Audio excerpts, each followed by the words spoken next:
Good evening, everyone, and welcome back to Bard College. We're here on a Monday again.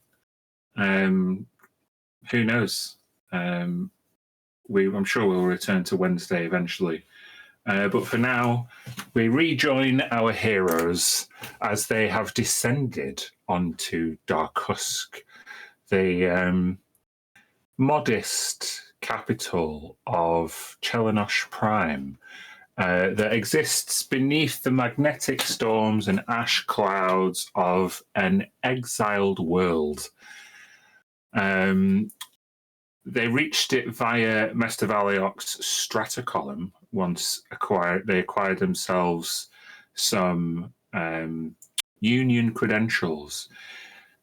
Seemingly, the people who descend the stratocolumn are either workers in order to extract the natural resources of Chelenosh Prime, or zealous devotees working under the banner of the Komitat Fractura Zakaz, the KFZ, who worship the dead god, Cathande, which I think I dropped casually into the last session by mistake, but hey-ho. It's something you easily could have heard on the streets of Mestavalyok. Having taken in a night's rest at the last measure, this very I'm very aware that one of my go-to words when describing places that are not well decorated or furnished is that it's Spartan, but it is a very Spartan inn, close to the base of the stratocolumn, where you saw a religious delegation head to. You have an agreement with the lieutenant of the stratocolumn to check in with Commander Volk of the KFZ. He was very, Sereth was very, Sereth Caldros, the head of Stratocolumn's crew, was very suspicious of the appearance of an astral elf in such close proximity to the last one, rare as it is that anyone from the Ascendancy would seek to descend to Chelenosh Prime. Hot on Dornavar's trail, you have divergent priorities. Check in with Commander Volk, or try and pick up Dornavar's trail. After a well-earned night's rest, you would all find yourselves awoken to a muted bell noise that sounds the beginning of the day, difficult as it is to interpret what kind of time of day it is here, or even how long days last, given that the weather doesn't really change. But the bell that starts the day at breakfast time seems to prompt some movement from within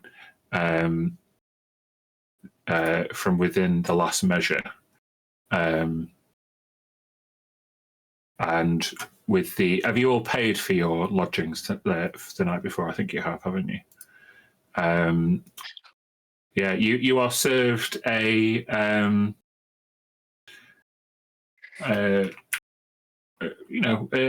mix of food. Some of it is clearly imported and has been on ice for a while. Definitely can't imagine a lot of stuff grows here on Chelenosh. A lot of stuff is freeze-dried, preserved. So not a lot in terms of fresh food, but kind of a strange kind of smorgasbord of like cured meats and tinned fish and things like that. And it's laid out before you as you come down to breakfast. what would your interactions be like? Please, can I jump in first and say that I want to change what I use my astral trance for? My proficiency was persuasion. I'd like to change it to athletics today, please. Yeah. Very good. You just so maybe a bit as you come out of your trance, you feel leaner. Yeah. Just more balanced, and your posture seems to have improved slightly. Cool. Yeah, maybe I'd be down there first. Okay. You get down there. It's fairly noisy as breakfast seems to coincide with the first stratocolumn descent of the day. And so at the same time, while breakfast is being served, you can see some people leaving and more people checking in. So yeah, there's some pilgrim's tea and these kind of porridge grains, meat and fish. It smells quite bad. It's a combination of meats and fish that are being defrosted, but also the coming and going of miners in close proximity. Not a lot of people seem to take to showering every day here on Chelenosh. And you can also see that given the structure, the stratocolumn structure that is so close to this set of buildings where you are, there's a lot of cracked plaster and cracked foundations as this building is just so old. It's basically hollowed out. And the rest of you would be free to join. You see Ina there. What would Ina be eating, do you think? Kirsty? Something that she wouldn't usually have. Maybe some sort of fruit that she's never seen before. Not a lot of fruit here, but I think the closest you would get is dried fruit. Yeah, you get some maybe roasted root vegetables, split marrow bones, salted herbs. Most people you see are kind of tucking in with their fingers and no utensils, but lots of people are using napkins. Like I say, it's quite informal. Or quite relaxed on Chelenosh Prime. You're quite a far cry from how people on the elves of the ascendancy would eat. Yeah. Who's next down to breakfast? I happily just rock up next to Ina. She's tried to delicately go for foods and just start grabbing bits of everything. Just try everything. Bit of meat, yeah, fish, lovely. We'll have all of it. It's a bounty for a scrapjacker, surely. Exactly. Fill up when you can. Morning, Ina. This all looks great, doesn't it? It's very different. I can't wait to try it. I couldn't really face food last night, but this is better. I feel better. Oh, you missed out. The broth was okay. Just couldn't. After that stratocolumn journey, I couldn't. Oh, yeah. How was your head? Okay. Yeah. How about you? How's your arm? Yeah. I'm still not getting used to this being cold all the time. But do you feel cold? Or do you mean the joint is cold? No, strangely, it's like I'm used to the cold. Right. Oh. Are you wearing the icy arm? Yeah, still. Yeah, I'm attuned to it now. Yeah. So Oh, yeah. Very good.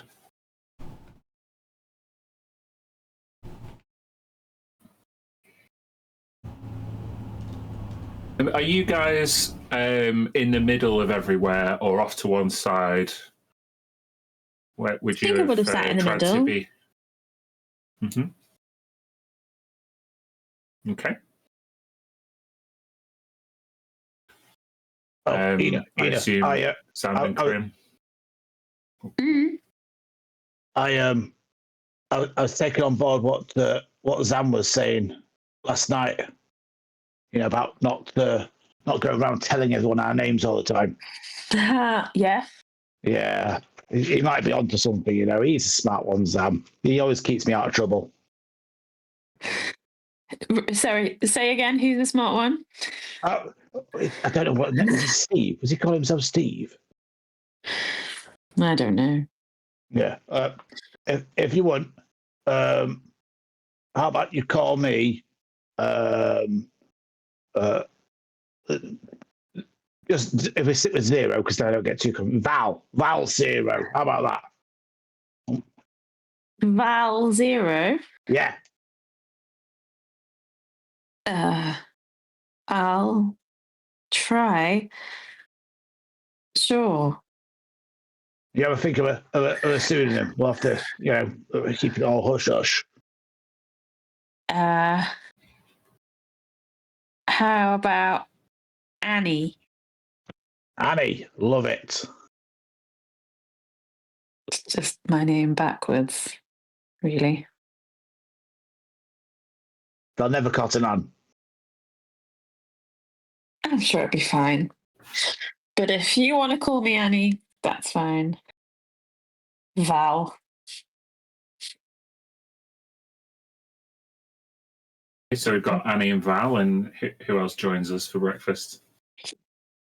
Steve has got to wander over with a big pot of whatever hot drink we have in the morning, and he's going to be mother and serve people hot drink.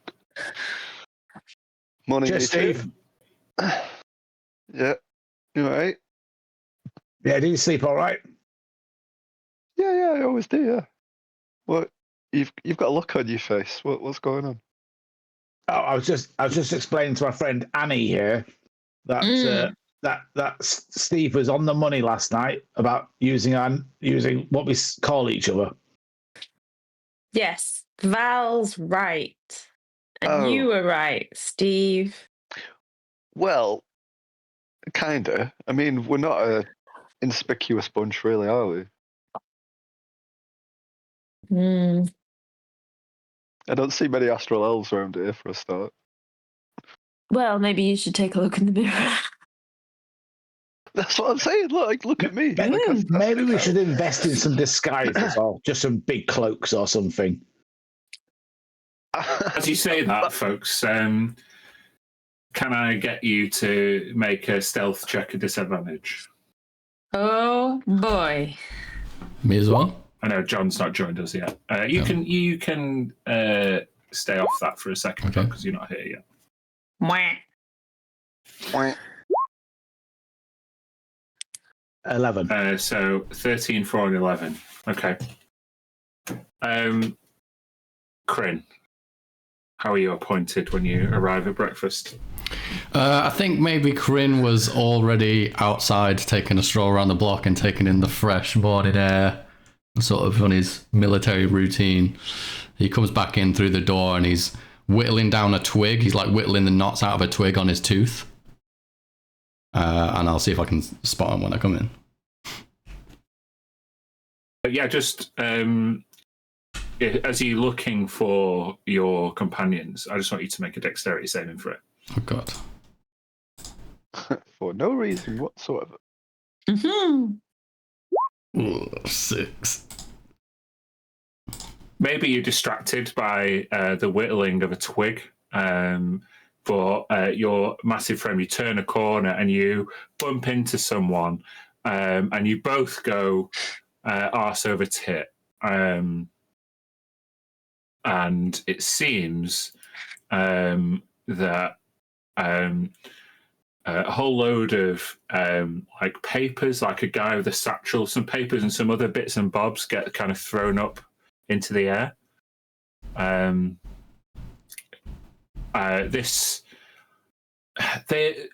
They have a Shadowkai look about them, but there's also something a little bit more colourful. Like the Shadowkai is like Latch is total grey skin, whereas this one has got like they're pale, but they've got like a few like darker freckles, and kind of brown eyes rather than like a dark grey or dark blue or purple eyes, which is how you've only ever seen a Shadowkai. So it's brown eyes, kind of a dark brown hair. Being a half elf, it's really hard to place how old they are, but they go right up and land flat on their back, and you hear something crack as they land, across you. I'll scramble up and my apologies. I'll reach out a hand and I'll do 1 point of lay on hands as I offer to pick them up.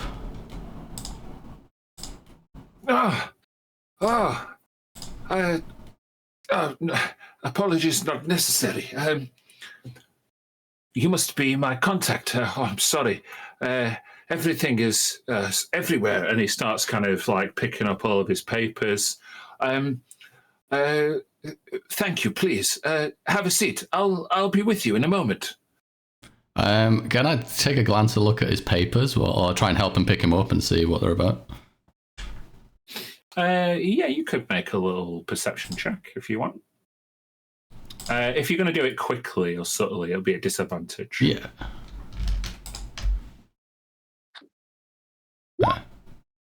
4.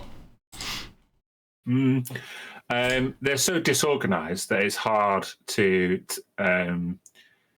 pin anything down. But at the very least, it looks like there's a collection of things for different people. As if he could be a delivery guy or courier, but you don't get a much more of a vibe than that based on what is dropped. I am Jesk. Please have a seat. And at this point, given that there's been a big collision, everybody else would see this. Jesk picks up the last of his things and kind of waves over an attendant, and the attendant seems to bring them a pot of tea, and he's no tea for me, please, just water. Would you like anything, my metallic friend?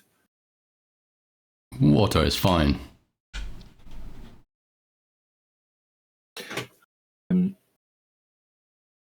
He kind of like wipes his brow. Did you just come in on the last descent? Last night, yes. I'm sorry to have kept you waiting. I was under the impression that you would be on the first one this morning. I have everything that it is agreed, and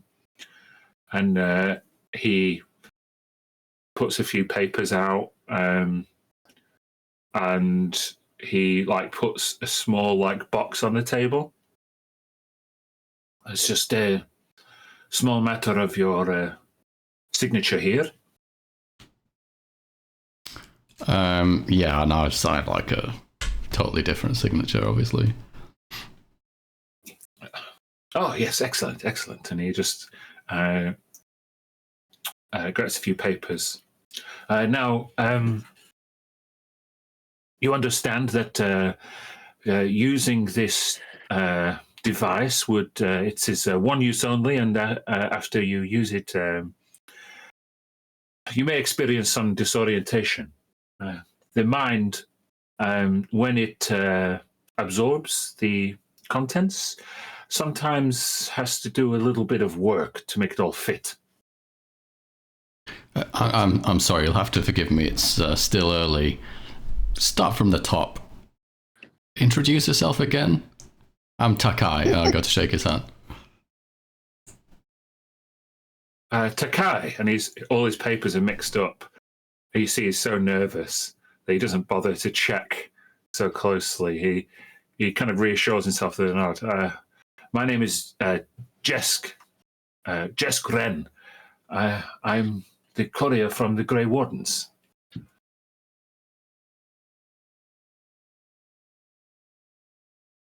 I have the merchandise that you requested. Quite often, I am meeting people in Mester Valiok and not coming all the way down here. It's been so long that I underestimated how long it would take to descend. I'm so sorry to have kept you waiting since last night. But please, if you have any problems, you must go back to see one of the wardens. I'm sure that you worked everything out. I'm not their negotiator. I'm just a courier. But I hope everything you will be happy with. And he pushes the box. And it's like a small, almost like a jewelry box. It's dark, though, made of like a dark metal that's quite cold to the touch. And as he kind of pushes it over, he kind of nods encouragingly. I just want you to make a little insight check for me. 10. As he nods encouragingly, he like opens his hand, and you see with a 10, he at the very least looks to be expecting some kind of tip. Yeah, I'll give him like 2 gold.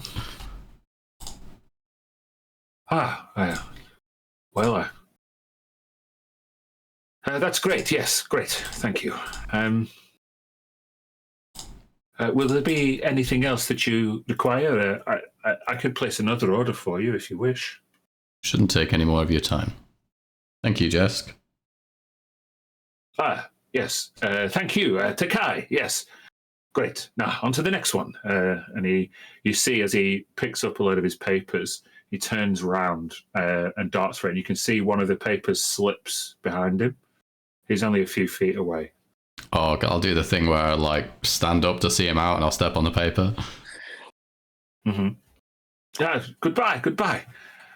And he just legs it to his next appointment. Yeah, I'll pick up the paper and read it.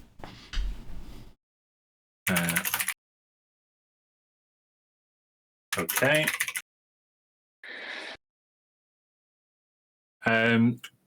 It is written in Chelin. Okay.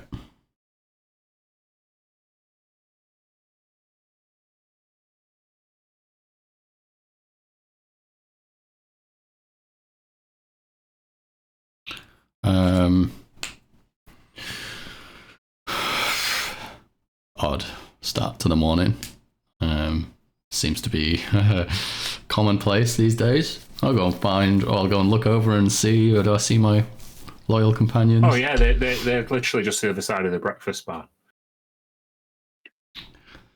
I'm not saying we all need like secret code names. I'm just saying that maybe let's not tell everyone where we are and what we're doing and where we're going. Like, So then when someone says, "Hey, what's your name? What do you want?" Annie or Ina? Ina or Annie?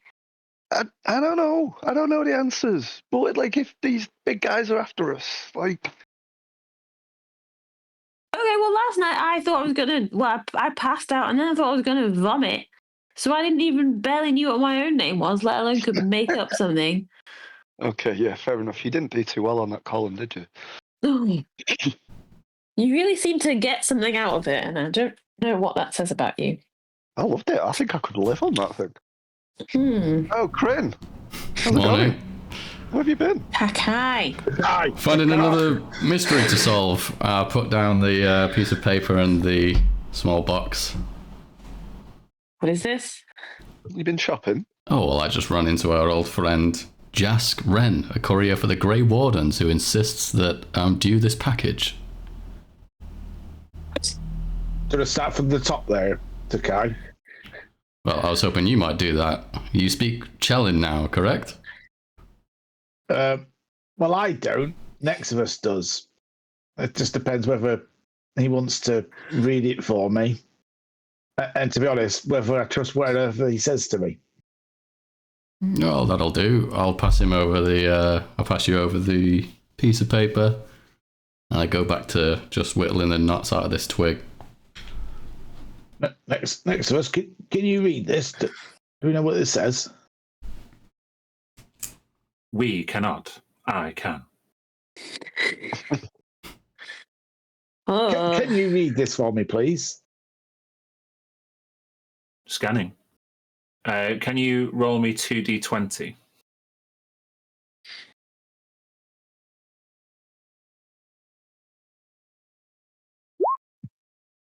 Just give me the combined result. Add them together. 10 and a 3. Pardon? A 10 and a 3. 13, the combined result. Okay, bear with me.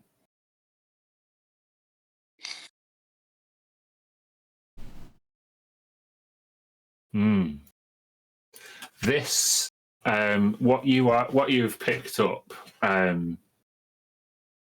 is a set of instructions. It is instructions for how to use a memory tube.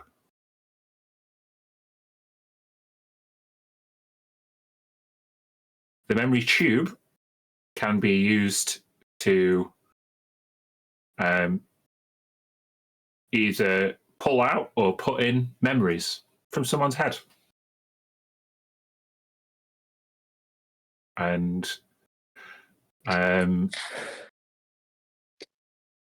the most obvious thing about the instructions are a glyph that you have to draw on the dark metal box in order to get it open.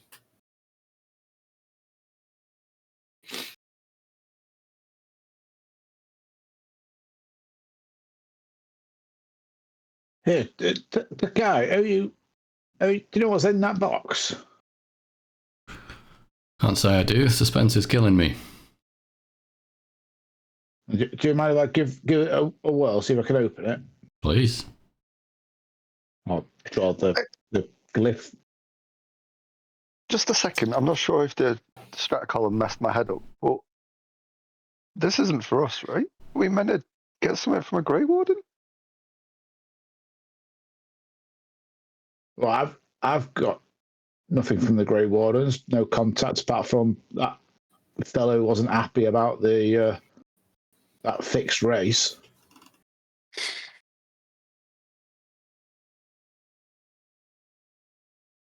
I'm going to step back a little bit while you open that. Okay. Are you opening? Yeah, I'll draw the Given symbol. that you know the instructions, but you've never done this before, so but given that you've got help, basically, you'll get advantage on the Arcana check to try and do this successfully. Nice. 19. Are you just opening it on the breakfast table? Yeah. Yeah. So you trace the glyph precisely on the dark metal box, and it, as you touch it, it's very cold. But once you complete the sequence, this kind of like pulse from the end of your finger manifests over the top of the casing, and it just pops open, and you can see with a little bit of steam, you can see like a velour, like the inside of a jewelry box, like a velour cushion, but it's got a like a glass type cylinder. On the one end of the cylinder, there is like kind of like a rubber kind of seal with a kind of pointed like a mechanism on the end that seems to be adjoined via 2 or 3 very small like dark grey coloured metallic lines to the top of the other side of the cylinder, which is much more. It's got like a grip on it and looks like a button. Inside the glass cylinder, there is this just kind of like hazy purple mist that seems to be moving with a small degree of like effervescence, like it's a glittery perfume of some kind. It does smell very nice as well.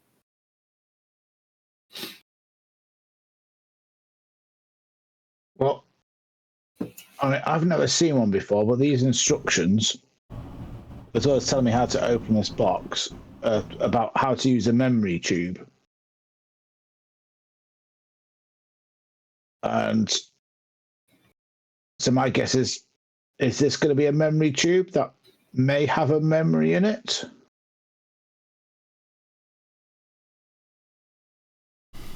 It's awfully compelling, don't you think? Only question is, whose memory is it? Of what? And maybe who is it actually for? Because it's certainly not for us.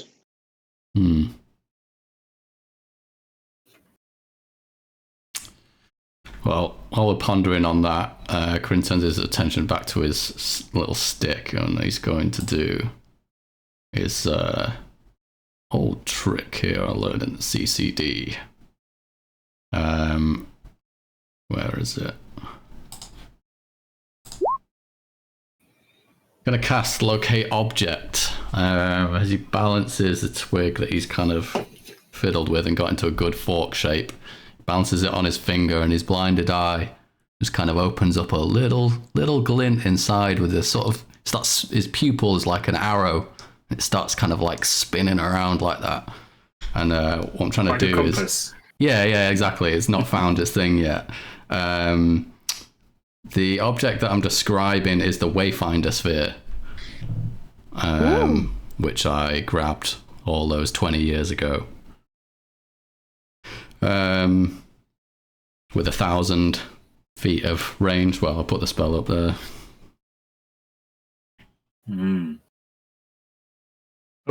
What are you in there? The guy? I'm just spying for something I saw a long time ago. And he's concentrating, he's squinting. Can I close the box back up again? With the tube still inside it? Yeah. I'm going to give you, having spent the spell slot, I'm going to give you an Arcana check at advantage, please, Corinne. Can I cast Guidance, please? Arcana. Am I allowed to ask what guidance looks like when you cast it? Ooh. That's a really good question. I haven't properly thought about it. Can I get back to you? Thank you. Would you be using your third eye to cast it? No. No, but that makes it makes it a 20, right? Dirty 20. Yeah. Dirty 20. Okay. So you're looking for the Wayfinder sphere. You know that this is something that Dornavar has been after.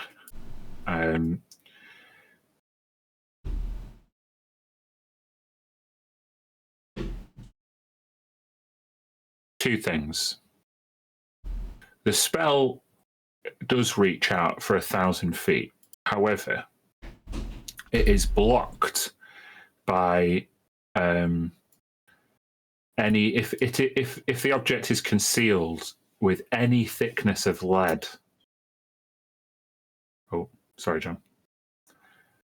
That's all right.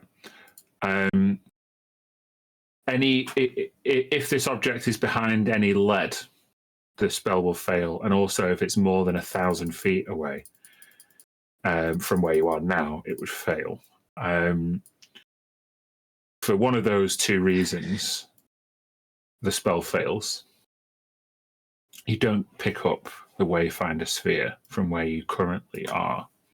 However,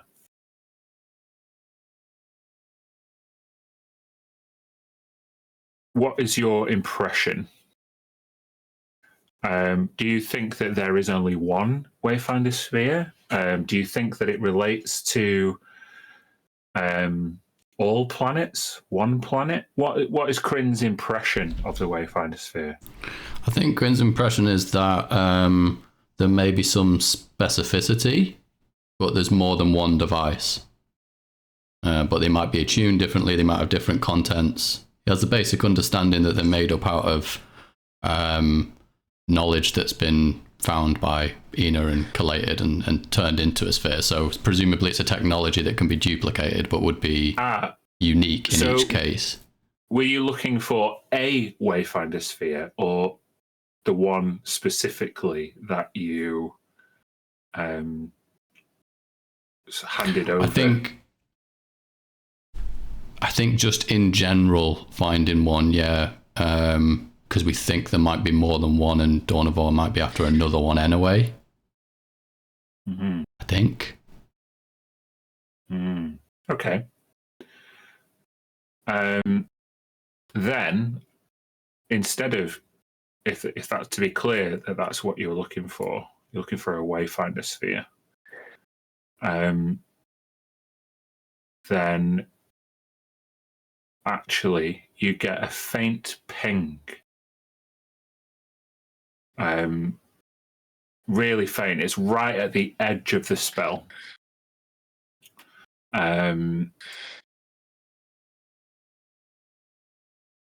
it is pointing, or the ping is from the northwest.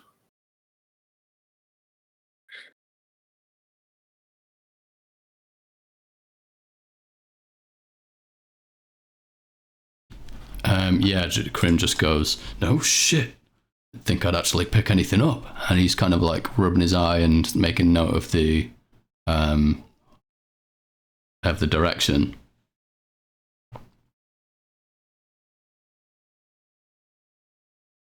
I think there might be a Wayfinder sphere close to us, reasonably close.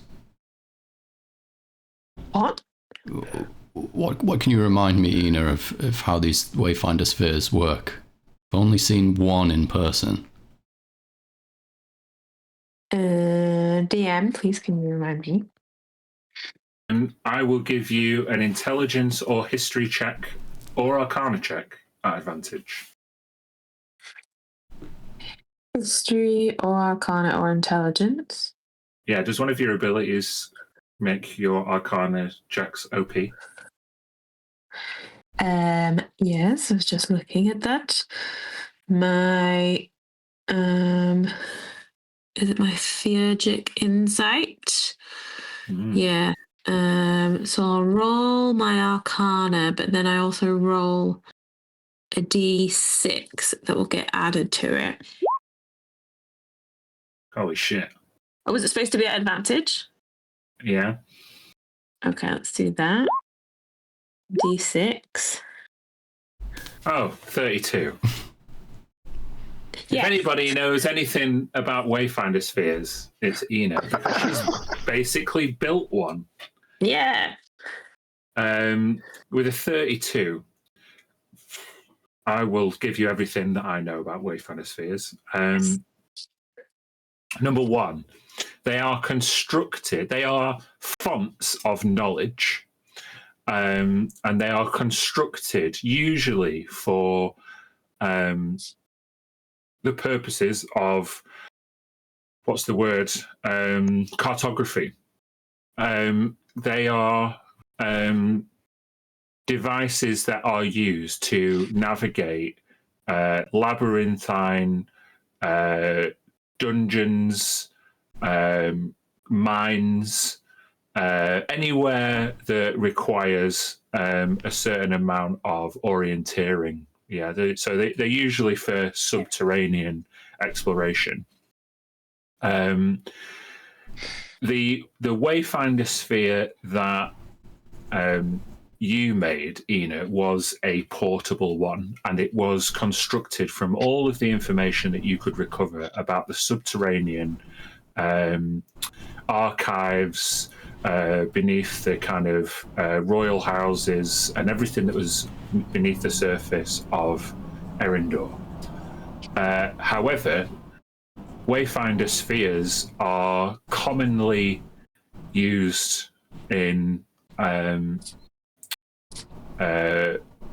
kind of mining and divination to be able to try and locate new areas to try and dig.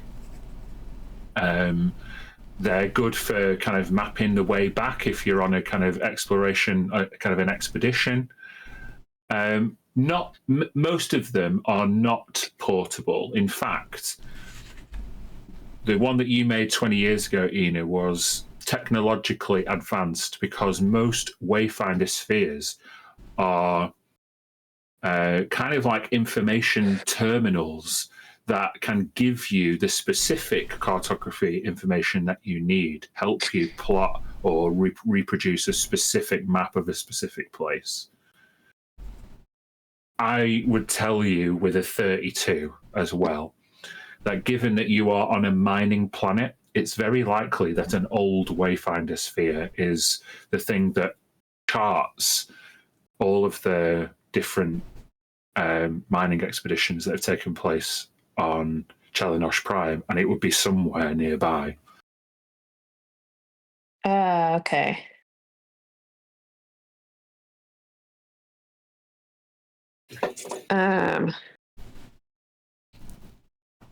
So basically, it's not surprising to Ina that there is one around here. Not really. Okay.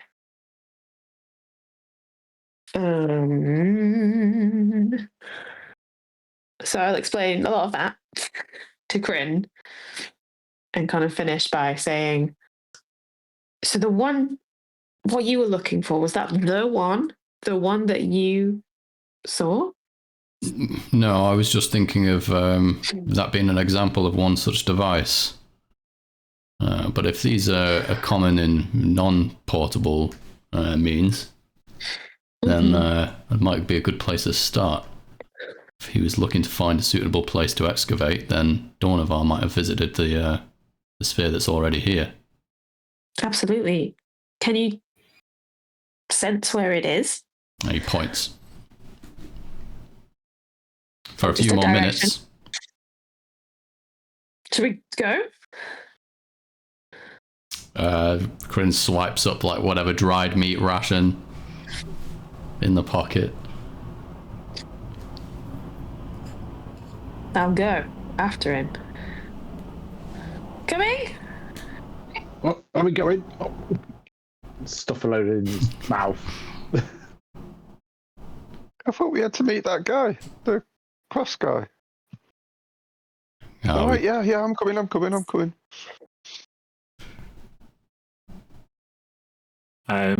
So you're just going in the direction that is apparent to you, Kryn? Yeah. I think it's concentration for 10 minutes, I think. This would take you to the edge of the Stratocolumn base. And through this archway, you can see like a convalescence of different walkways that combine into a bridge. Across the bridge, even through the bad weather, which is kind of buffeting the steel and ash outside, you can see a refinery. Just beyond the threshold at the very edge of your vision. And as you move in that direction, you can feel the pulse of a Wayfinder sphere, given that you locate object spell. Do you pursue that? Yeah, I'm briskly walking in that direction, yeah. Okay. As you go to breach their threshold and head outside, you see a contingent of KFZ all in black, all armed. They're keeping watch. They haven't quite noticed you, but they are blocking the way. Yeah, I think to preempt it rather than trying to, they'll go, just the gentleman we were looking for. We were about to come and find you. We've an appointment with the commander. I believe it's Volk.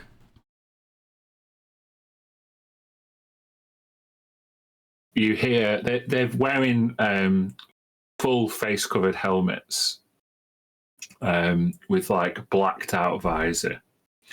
And one of them like presses a button on their breastplate, and it just like kind of lifts up so you can see their mouth, kind of like a Judge Dredd helmet. And they bark at you in Chelin, words that you don't understand. Terribly sorry, Chelin is not my mother tongue.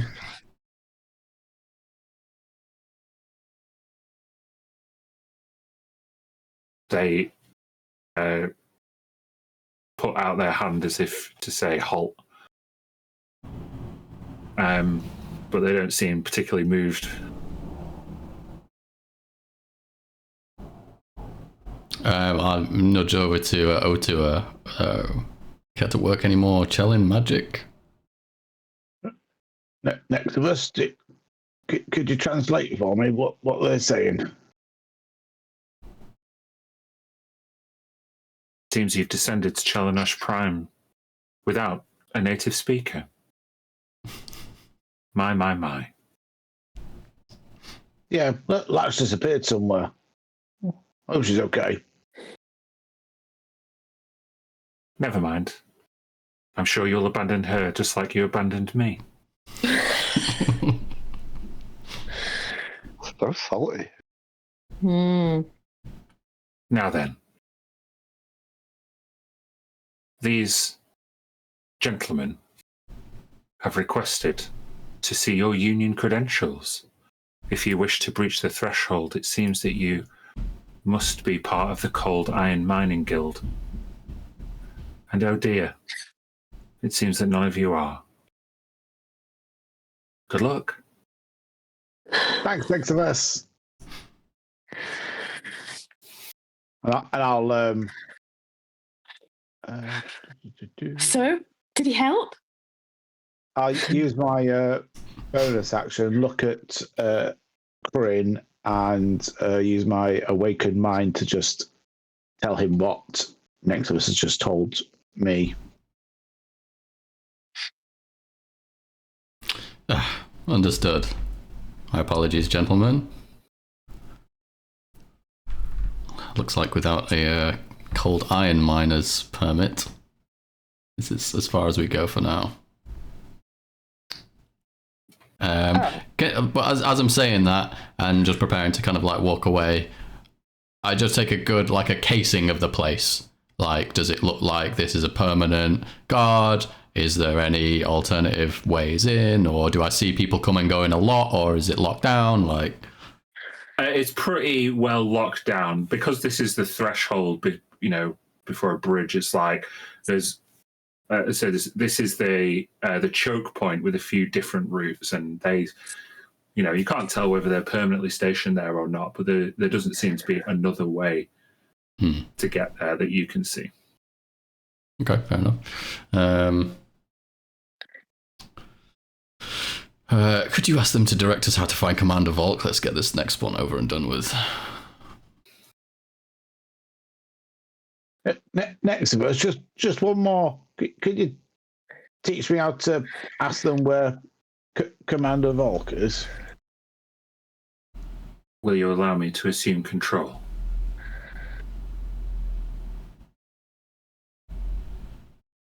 Of course I will, Next of Us, because I trust you. For a moment, you just see Otua is trying to go a bit limp, and then with a few blinks, his eyes glow orange, and he says, Vlensovek Prask Volka. And they just look over and reply, Lamadinas Tov Kaldrin. And as you come to your senses, Otura, Nexus says, you'll find Commander Volk in the Lamady precinct.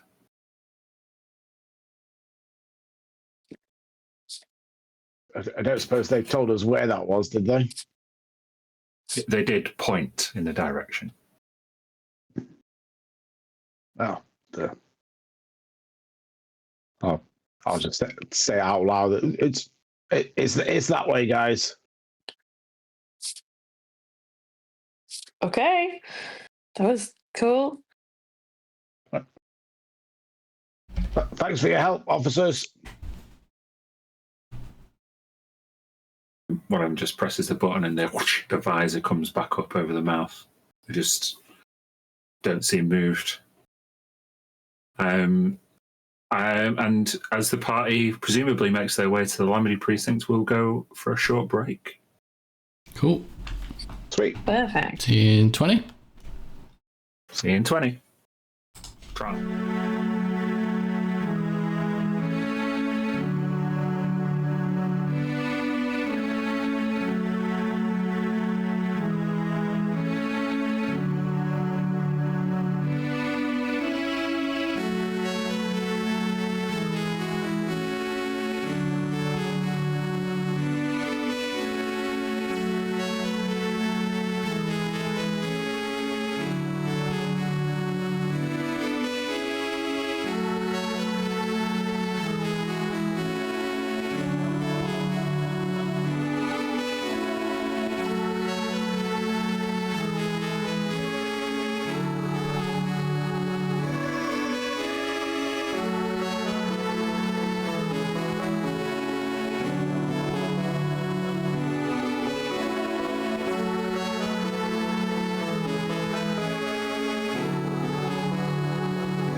Welcome back. We're here on Dharkusk. The party have discovered that the KFZ captain resides in the Lamedy precinct and are making their way there. In order to go to the Lamedy precinct, they have to make their way through the Forge quarters. Forge quarters are not as heavily KFZ patrolled as the way to the coal iron refinery. But there are still patrols around which you'd be able to see as you're kind of making your way there. Question is, how are you proceeding? Are you going stealthily, quickly, in disguise? Normally, what are you doing?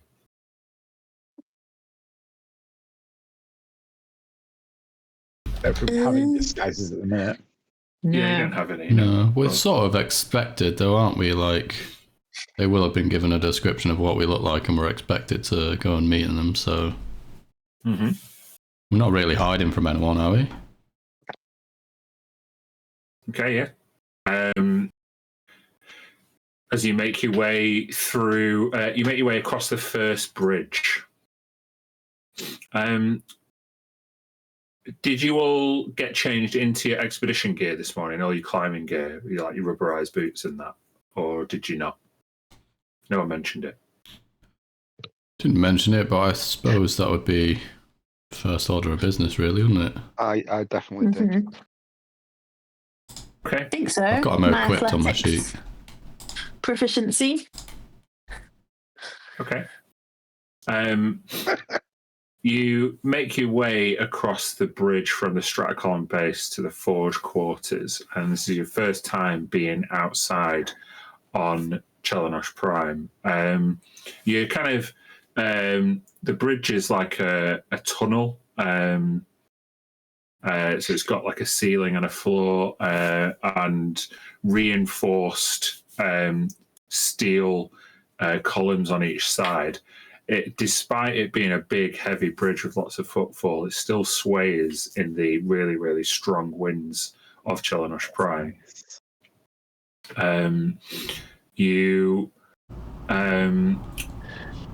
that you're wearing your climbing gear and your rubberized boots, you just notice that it's extremely cold. But, you're not out there against the elements. There is still a bit of a roof. And when you get to the Forge quarters, you immediately feel a sense of relief, as the Forge quarters is characterized by furnaces. You can see smelting going on as kind of like liquid ore is distilled into a boiling pot. You can see there's lots of steam as hot metal is cooled down and slag is disposed of in various runoffs and reservoirs. It's a distinctly metallic taste in the air. There's a kind of soot and like dustiness around. There are not too many people visible kind of hanging around in the Force quarters, but there's lots and lots of people working, lots of transports being loaded up. You can see skiffs, like industrial skiffs, being loaded up with like lots of precious metals. You can see like lots of people forging gear to sell. A lot of the gear and a lot of the metals that you can see seem to be of a dark, almost obsidian color, which is quite common in a lot of the forges. You can see lots of different outlets have got variations on these, all very dark themes. But yeah, you can see weaponsmiths, armorers, tinkerers, alchemists, all kind of in this kind of supply chain economy that seems to be burgeoning beneath the ash clouds on this planet.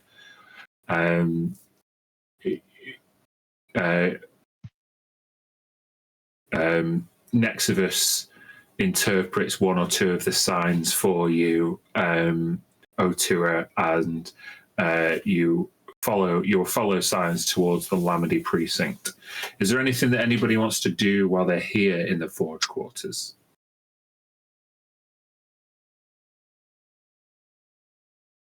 Can I just ask for some clarification? Mm. So when we were going over the bridge to the Forge quarters, that was the first time we were exposed, but it was a tunnel. So is the rest of the area not exposed? Is it?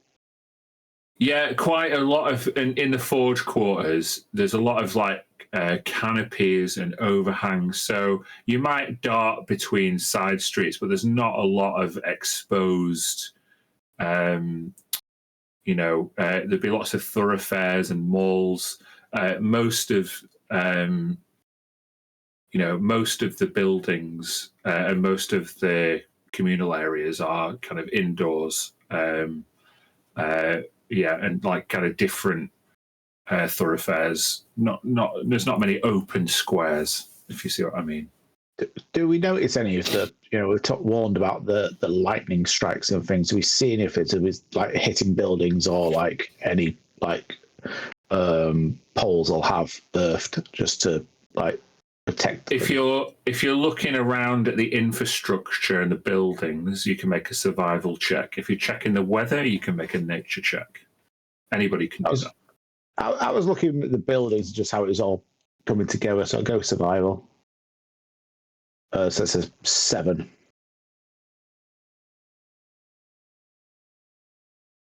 So with a 7,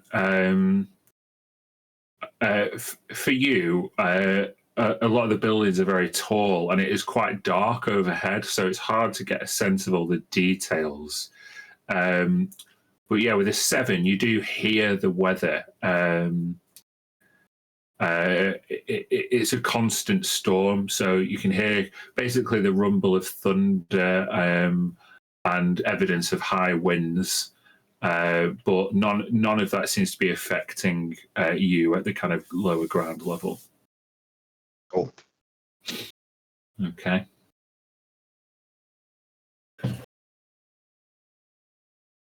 Are we just carrying on towards the Lamedy precinct?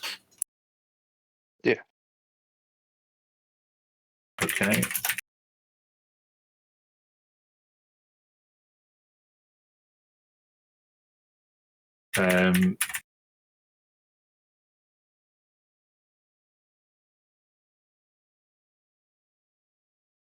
Done.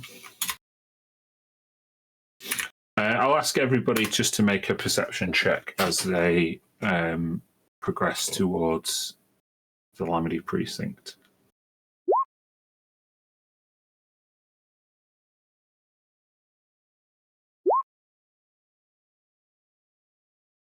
Just call out your rolls for me. 20. 7. 24. What was that last one, Craig? Sorry. 10. 10. Okay. So you make your way through the Forge Quarter and eventually you get to the Lamedy precinct. And as you can see on the map, it really does open up. In the Lamedy precinct, in the middle of this square, there is a huge statue that is partially unmade. But the statue is not made of stone. It's more of a sculpture made of metal. And you can see the sculpture is an artistic interpretation of a humanoid figure with a kind of an oval face. It's almost mask-like, very square eyes and a square mouth. And they seem to be climbing up a like central like totem, like a steel totem. And their hand is pointing up. And they're at the very top of their hand, their like index finger is pointing up.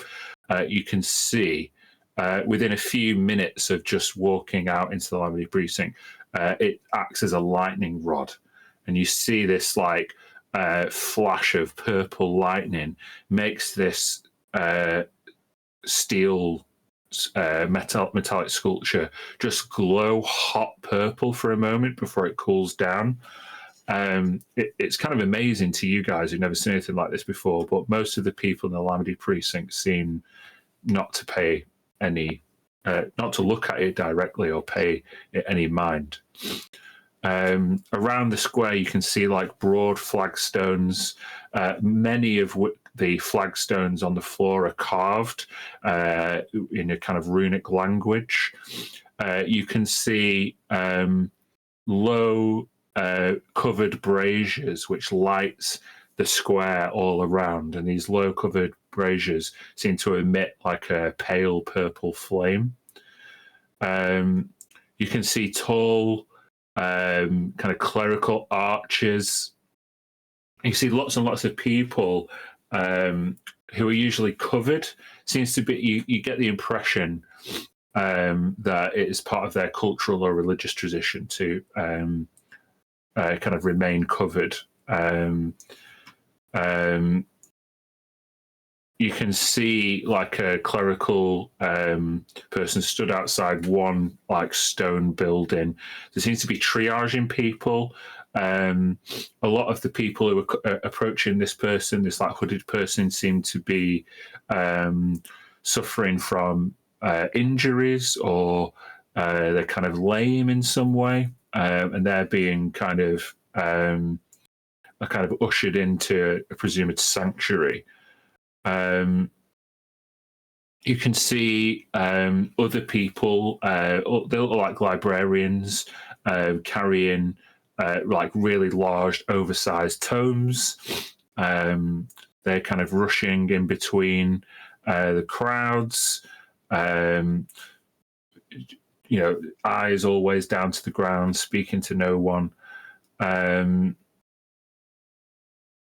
You can see a burial procession right over the other side of the square, and it's occurring in complete silence. And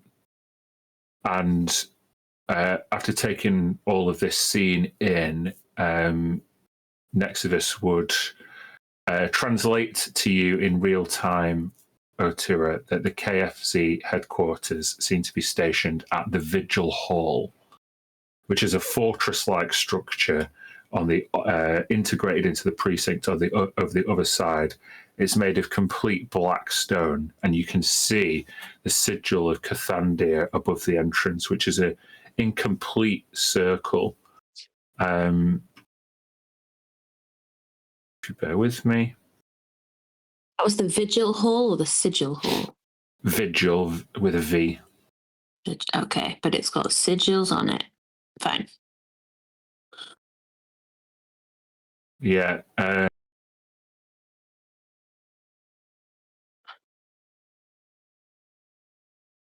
Hold on.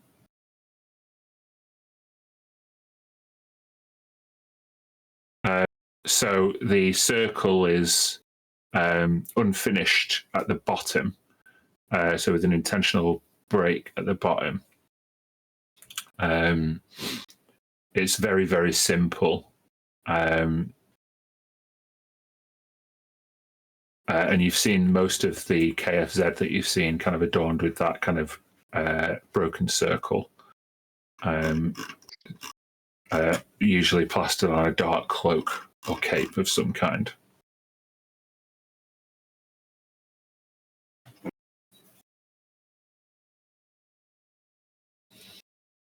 So you see, yeah, well, what do you want to do in this scene?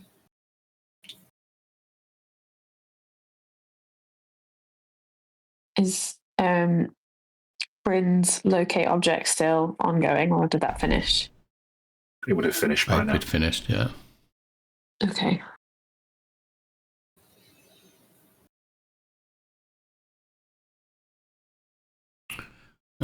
Well, shall we make our acquaintance with Commander Volk? probably better had. Go and approach the entrance. Okay. You make your way across the square. Curiously, as you make your way across, nobody meets your eye. Everybody is either hooded or looking down. If you see them, nobody looks directly up.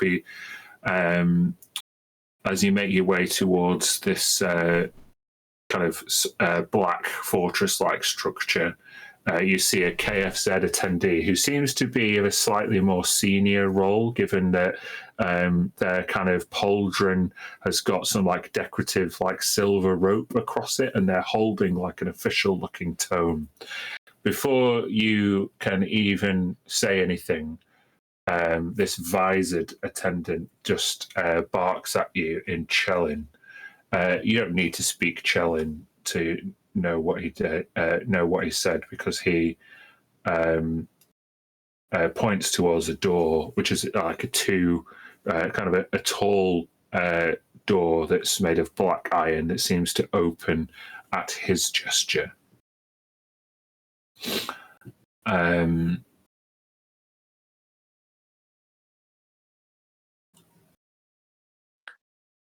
He realizes that you are not local, and after kind of barking his order,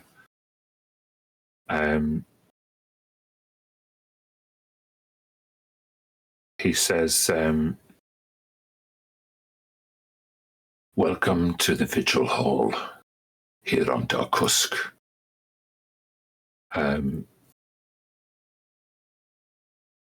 The city breathes with you."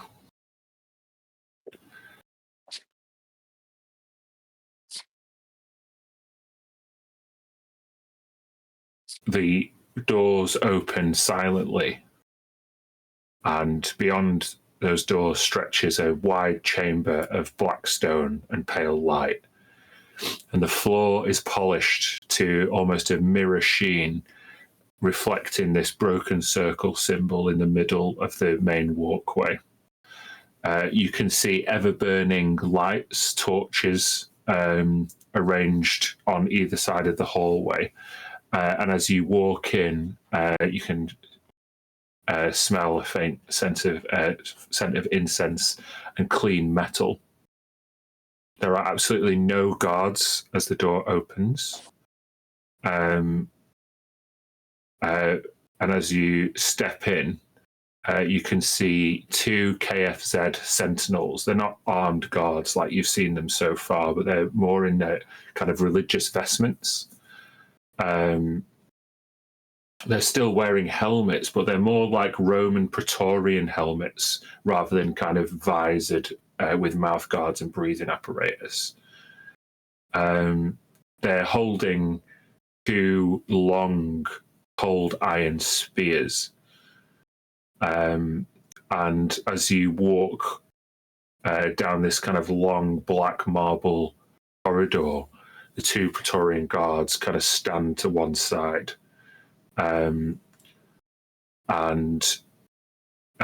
You see walking down some stairs to meet you is a tall, armored man in this kind of matte black plate with bone white inlay and a cloak that hangs just off one side, perfectly straight, as if it is being like gravitationally pulled down by a much stronger force.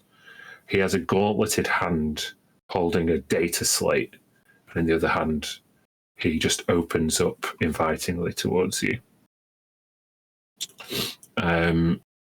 You can still feel the slight vibration of the strata column even from this far away. And in common, this man greets you. "You have crossed the threshold. You have walked the centuries. And now you have arrived. Welcome to Dharkusk." Thank you. Thank you.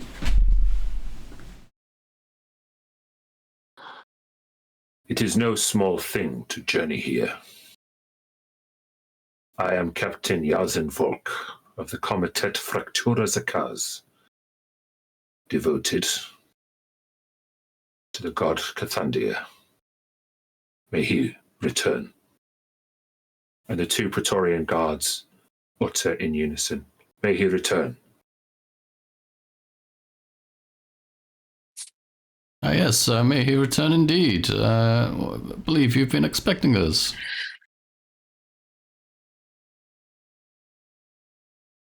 I am charged with security here on the surface in Dharkusk. My what's the equivalent in the strata column has given me pause to meet with you today.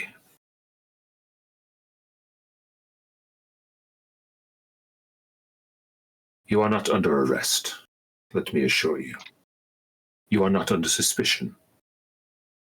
Yet. State your business. Very well. As a matter of fact, we're actually here to have a document ratified. Apologies for the lack of prior information given, but as I'm sure you can imagine, these are sensitive matters, and we had to make sure no interlopers were involved on the way down here. I have all the details here if you'd like to peruse them, and I'll present the peace treaty draft.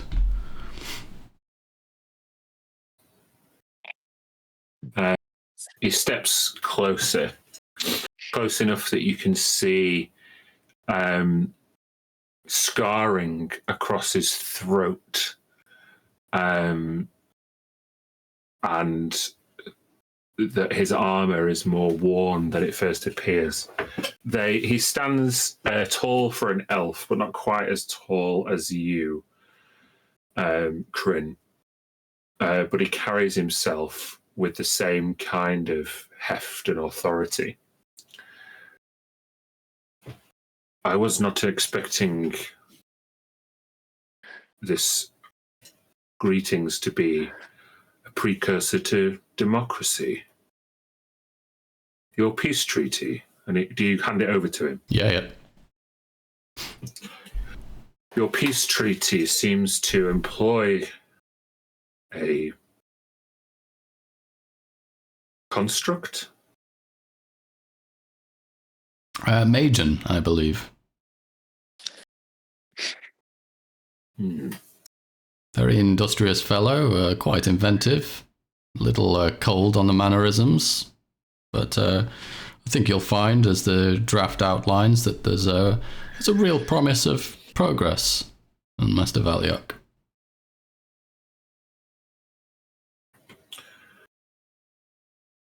The Magen is not permitted on the surface, for the Magen is a thing, and things are without memory, and thus they are not alive. However, up on Master Valiok, they take a different view. And if the KFZ are to maintain their position as peacekeepers in the name of Cathandia, then we must respect the views of others who are outside of our jurisdiction.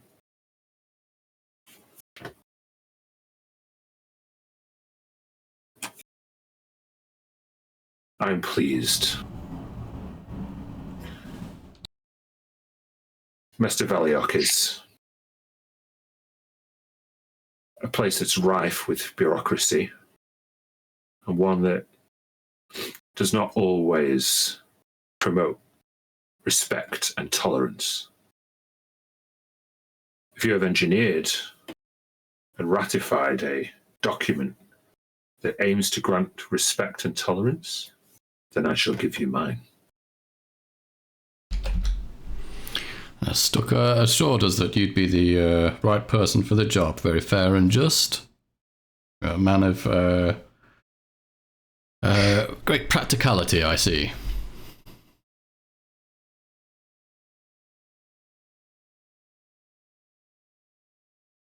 he completely seems immune to your flattery, but he does pause to listen. And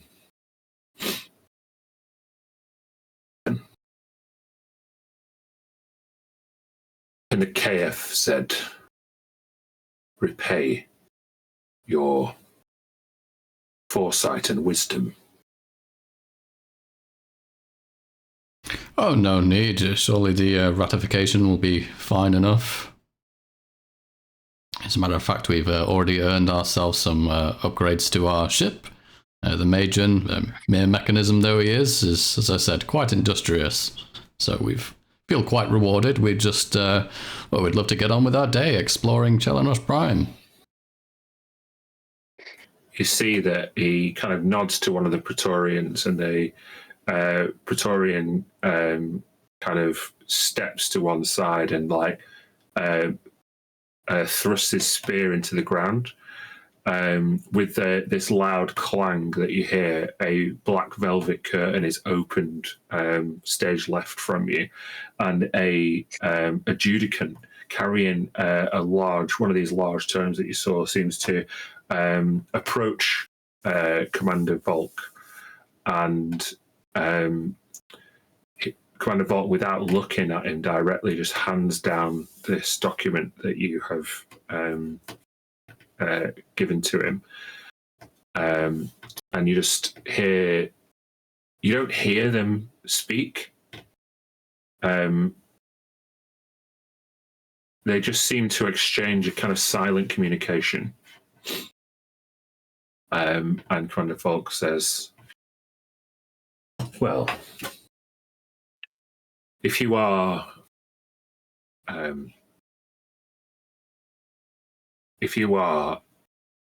navigating the realm of support and cooperation, then I could direct your explorations towards some level of assistance, if you're willing to provide it.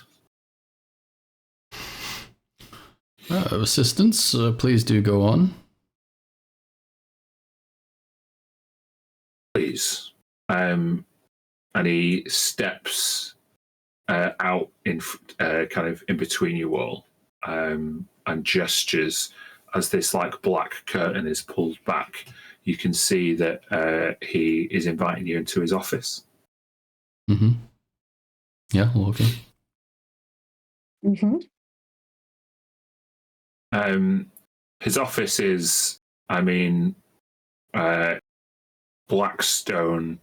There's like a lectern with a book on that this cloaked attendant goes over to replace as you enter. They then go and tend to the fire, which kind of roars up as he kind of throws some kind of chemical agitator into the flames. There's long windows that now you can see overlook the very southern edge of the Lamedy precinct, and you can see just the weather goes on for miles. You can see lightning striking the stone floor of Chelanos Prime. It is a hostile environment, but the windows are completely soundproof, as none of the wind that's clearly buffeted the windows seems to cause any disturbance whatsoever. He bids you all to sit on a collection of black leather furniture, as he takes pride of place in a, not quite a throne, but very much kind of a kind of senior kind of sitting position by the fireplace. And he takes off his helmet and hands over his cape. He's still wearing a chest plate and a gauntlet, but you can see he's in more of a uniform now than religious vestments. You can see his scarring on his neck creeps up to a very strong, long, thin jaw, and he has a singular moat of black lipstick that goes from the middle of his bottom lip down to the bottom of his chin. He's got grey hair that is plaited over each side to kind of match the contours of the helmet that he just took off, but it goes down long and grey at the back. You can see he's got pronounced like purple veins beneath the kind of pale skin. His eyes look quite sunken and dark underneath, and the whites of his eyes have begun to yellow around kind of silver-coloured iris and dark pupil. You would know, Ina, that this elf is very old. Not quite as old as Tharivold, but approaching that, near millennia old. Okay.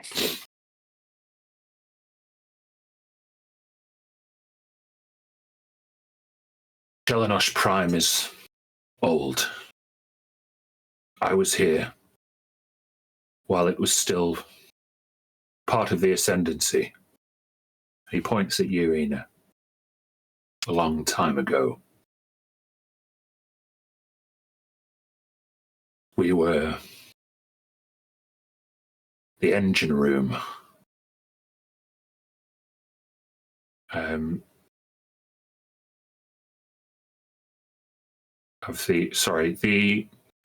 engine room of the Pentarchy.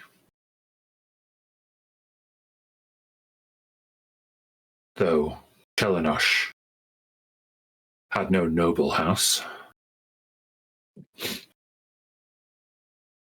our people were always aspiring to be productive and sacrificed many of our rights just for a seat at the table.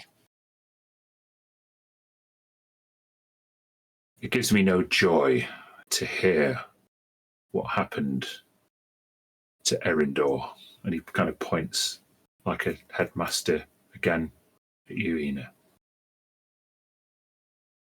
Thank you.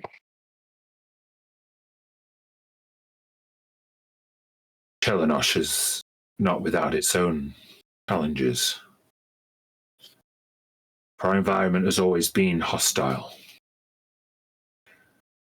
And as we've been toiling away in the rock and stone to provide for the Ascendancy, we've uncovered horrors, the likes of which we would not speak of in royal court. Cold iron is a particularly difficult resource to mine. And once one has struck a vein, the miners keep going deeper and deeper. Quite often, expedition parties their luck. Ill-equipped or ill-resourced, many don't return. However, those who have returned from one of our northwesterly expeditions are complaining. We have a Dolgrim infestation.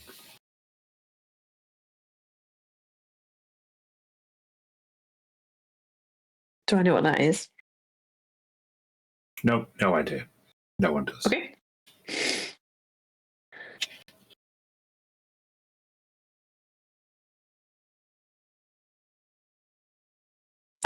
Can I ask?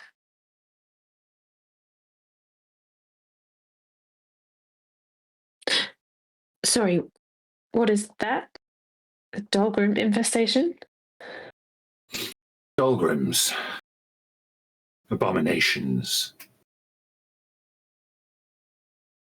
how can I describe them?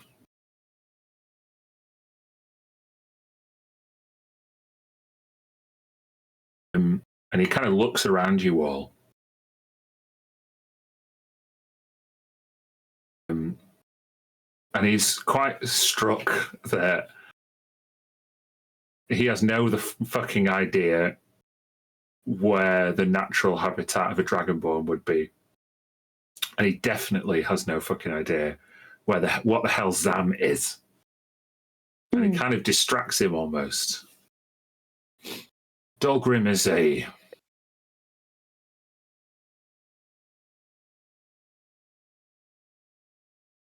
started out as creatures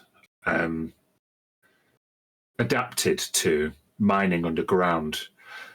You might know them as goblinoid creatures. However, these creatures were so used to working in pairs, whether it's a consequence of mining the cold iron too enthusiastically, but these pairs of creatures began to merge until this new strain of menace was propagated onto Chelenosh. They have many arms, adapted to mining, but quite fearsome creatures. They dig at all costs, and many of our operations have become overrun.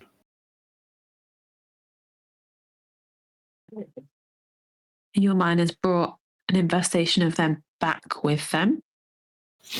No, they've had to abandon their most recent projects over the past 10 days or so because of an emergent infestation.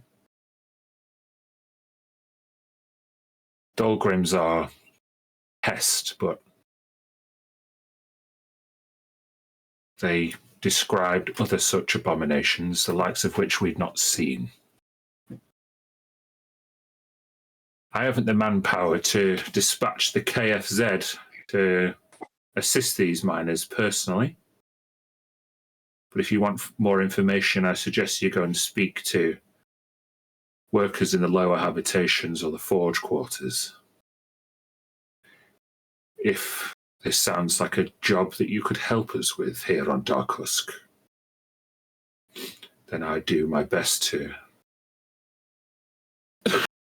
repay your cooperation with cooperation of my own. However, I can assist you.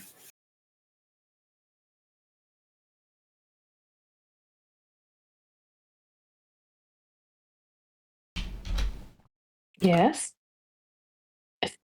I think we can help. Right? I'm sure we can investigate at the very least. Where are these infestations?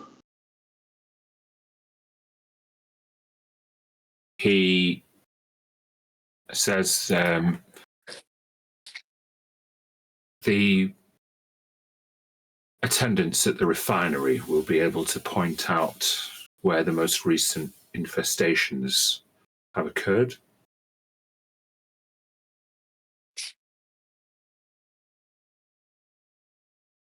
Can you only get to the mines through the refinery? Yes, it's on the very outskirts of the city. Having it any more centrally would mean cold iron would be brought in raw form through Dharkusk, and that would present a lot of problems given the weather and the proximity to the habitations. Cold iron's not good to spend too much time around unless you have the right equipment. And he looks at what you're all wearing. Which I see you have. Well, it can be problematic, can it? This metal. What, hazardous? Very hazardous to Fae. Hazardous in that it's chemically toxic. You can get sick if you spend too much time in the mines. Some say that's how the Dolgrims were created in the first place. Kind of mutation, if you like. It's one that we would seek to eradicate.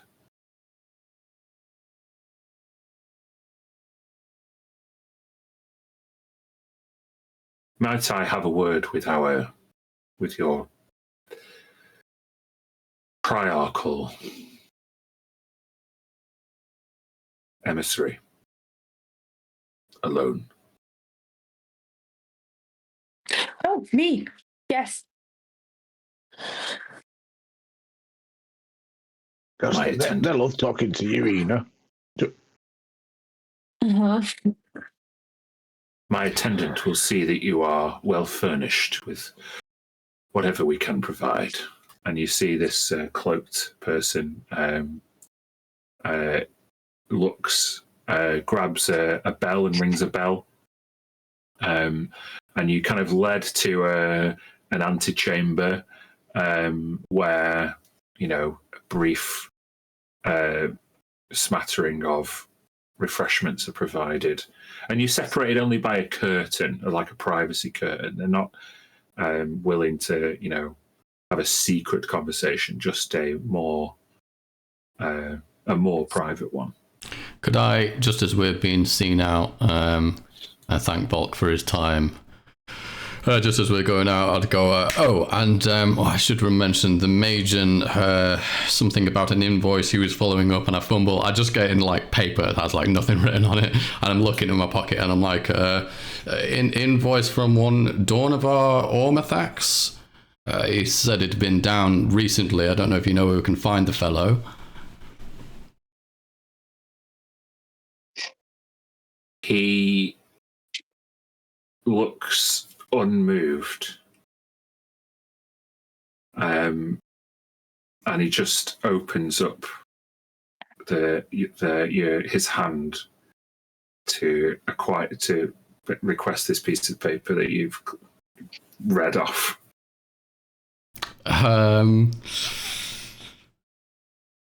Oh yeah. I'll hand it over. It's a blank piece of paper.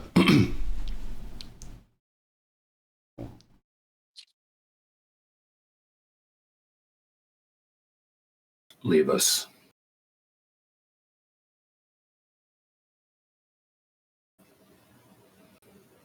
Yeah, I'll wander out.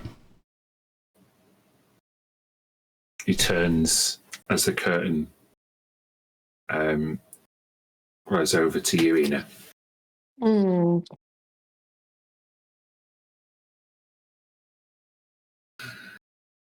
My captain in the strata column, Eldros. She was very suspicious that a representative from a noble house would come here.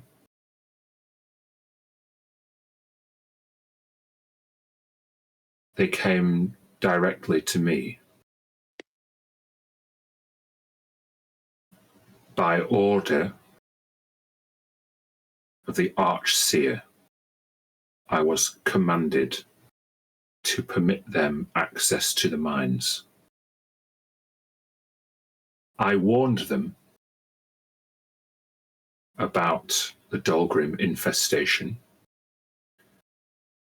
but the representative seemed to have a contingent of extremely well-trained soldiers, and he paid the warning no mind. However, it's been a few days, and the representative from House Ormathax has not returned. Ah. I am extremely worried. A noble, under direct instruction from the Archseer, coming to Chelenosh Prime, planet of the exiles, long forgotten by the Ascendancy, a fracturing of our peoples that has long stuck in the craw of my people for centuries. For them to go missing, I'm worried not really about the Dahlgrim infestation, given the armaments that his contingent was carrying, but some retribution, some political stunt, an anarchic activism. There are elves here that would see the Ascendancy done harm. And I want to avoid a diplomatic incident. That's not why you're here, is it? We haven't invoked the ire of the Archseer. No.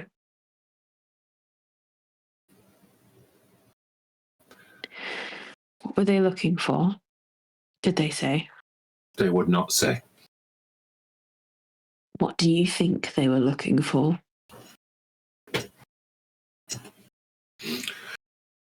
Old iron is extremely precious. We've had pirates and plunderers going back decades. Do I believe him? You can make an insight check if you want. Yeah.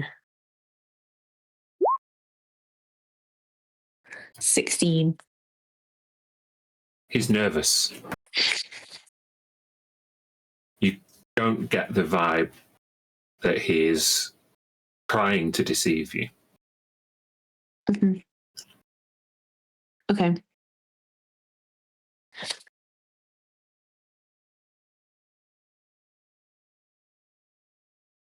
What do you think he's come all the way out here for?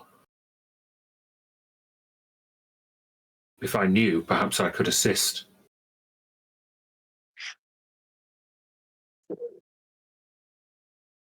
Don't think that it's cold iron.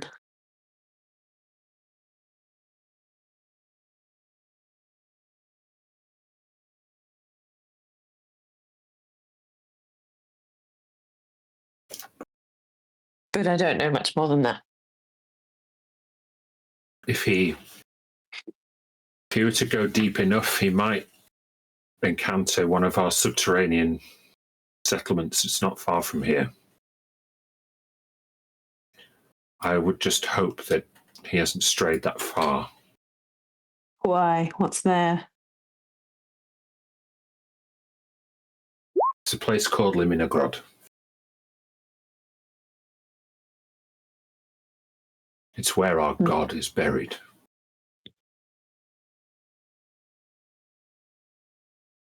Cathandia. It is a holy place. I did not speak of it because I hadn't considered it in the first instance, but it is completely off limits to anyone from the surface, let alone from Erendor. So surely it's protected by guards. Legions of guards. Monks. Ah, No one goes to Liminagrod.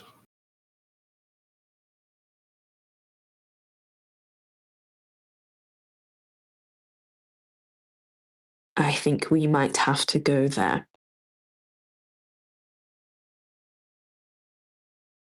I'm afraid you'll have to go through the Dahlgrim-infested mines. Fine. Hopefully Dornavar will have done some of the dirty work for us.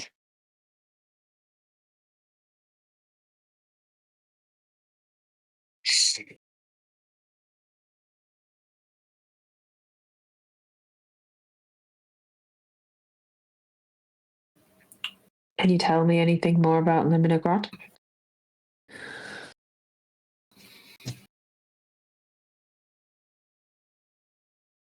The tunnels around Leminigrod cross over with the mining tunnels.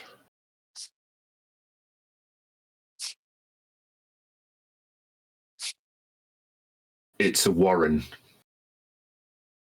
of subterranean caves. The people there used to live in a completely lightless existence.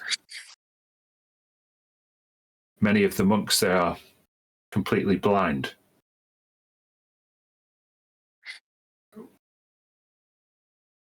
Do you have a way? Go on. Sorry. They haven't had visitors for as long as I can remember. And I can remember an awful lot. Hundreds of years. Do you have a Wayfinder sphere that we could borrow?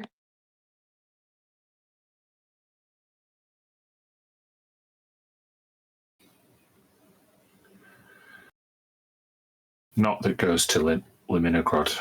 Many of the records were sequestered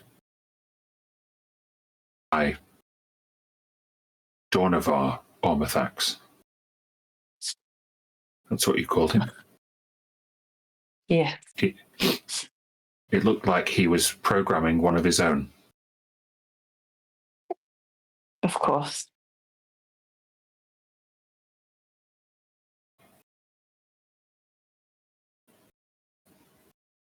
You did what you were told because it came from the Archseer.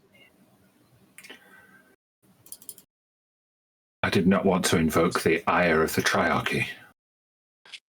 I understand. We've had one revolutionary war was enough for my people, and we still bear the scars of its loss.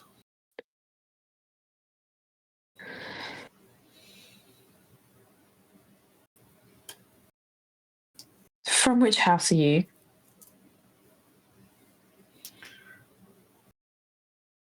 We were never granted any noble houses.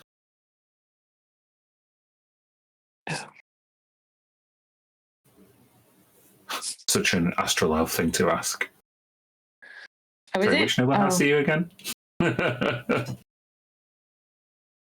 way he's talking, it sounds like he's been like left out of one. Basically, all of the Shadowkai elves on Chelanosh Prime have been left out. They've been left out of the Pentarchy.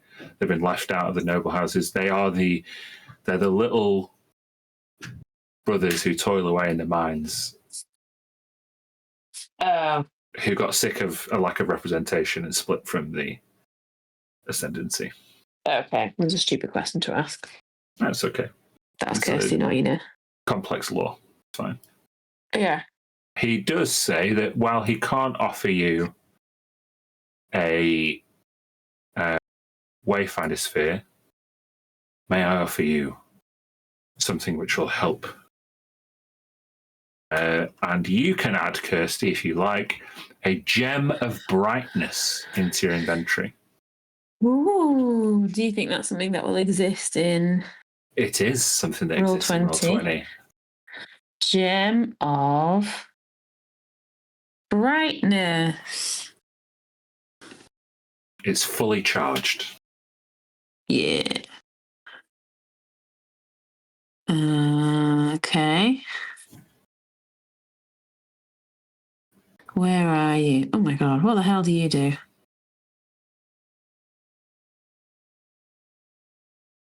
That do it? That post it? Yeah.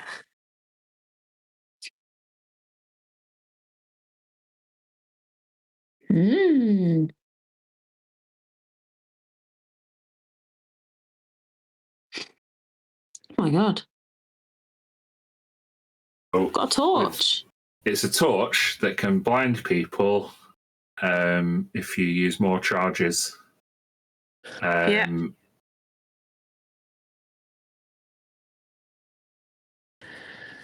Yeah.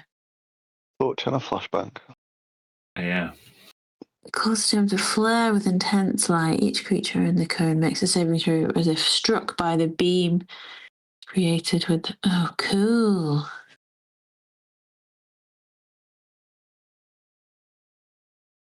Fun. I do note there's no way to get charges back though. Like it's a one and done type of thing. Yeah.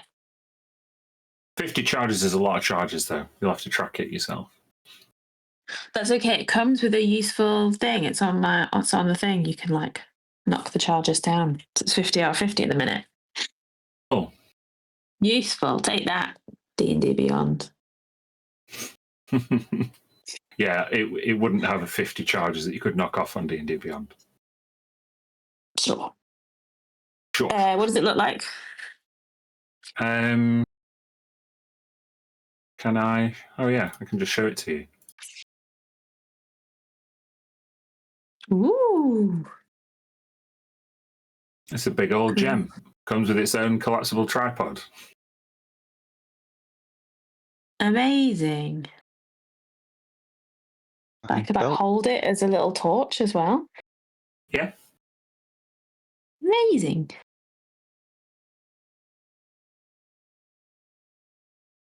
Great. Thank you.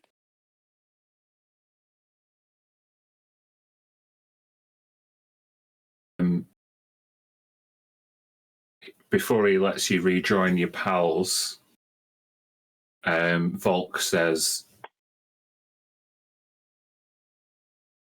if you are willing to maintain some diplomatic subtlety and not inflame tensions between ourselves here on Chelenosh and the arcs of the Ascendancy, I'm willing to keep up your Dragonborn friend's charade and pay for the privilege.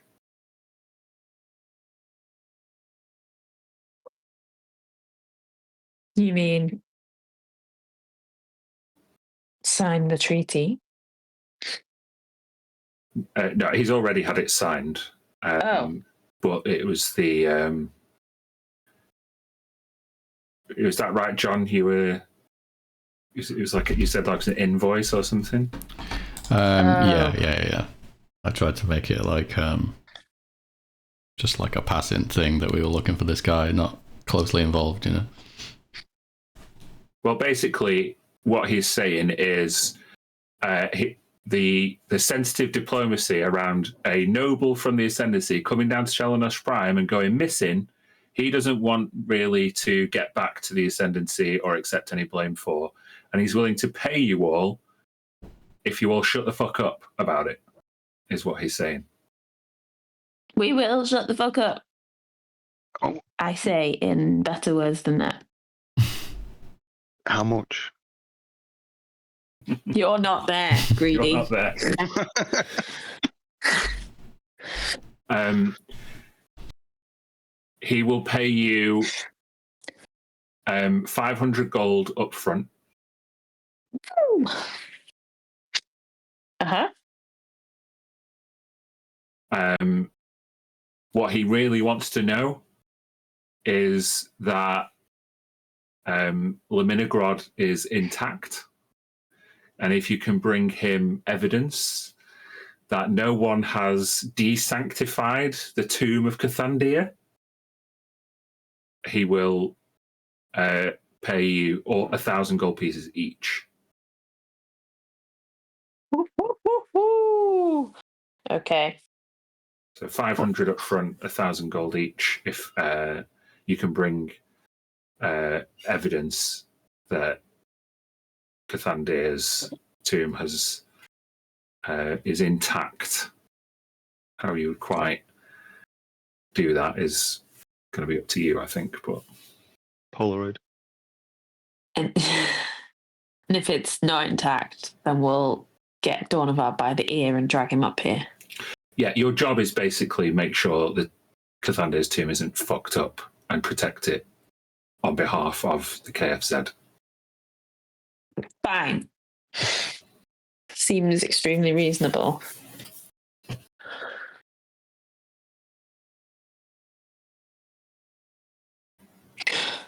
Do you know how long it will take us to get there? You can reach the mines in a day. Descending to Liminogrod may take a few more. It's a 3-day journey to get there in total, I would say. Could you supply us with some rations as well to take with us? Of course. He gestures to his attendant, who, goes and gets you.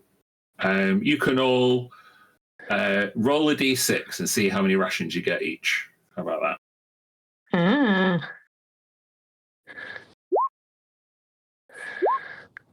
Will someone add the 500 gold to the party pot as well, please? Is it you, Craig? Are you in charge of money? I can do that. Oh, You're the one that steals from it, so I assume you can add to it. Party pot, also known as O2 as pockets. Yeah. I mean, I can't wait for you to walk across with that gem of brightness out. Yeah.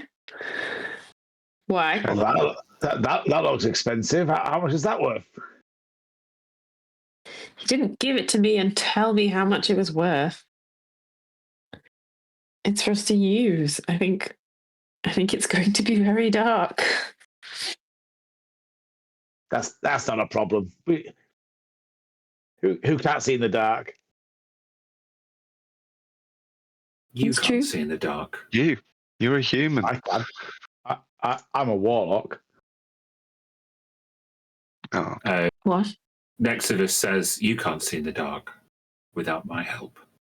It's a good thing I've got you, Nexodus. I can see in the dark, right? Yeah, I can see in the dark. Yeah, everyone else, I guess, can. Can I collar the commander, Mr. Volk? You want to collar him? Well, not grab him literally.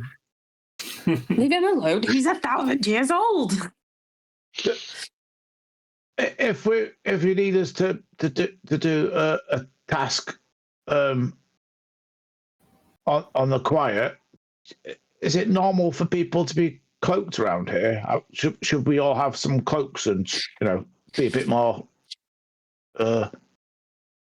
blended in with people around here? He says, your journey through the Lamedy precinct was an observant one. Give me 1 second.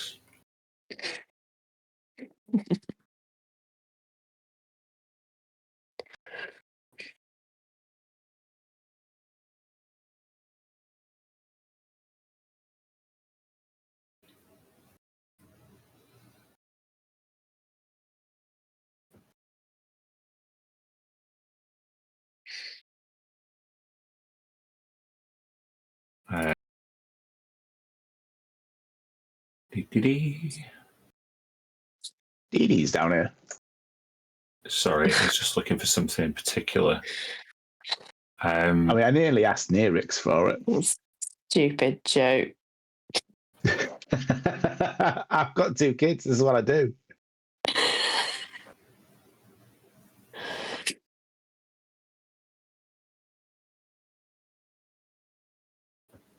Okay.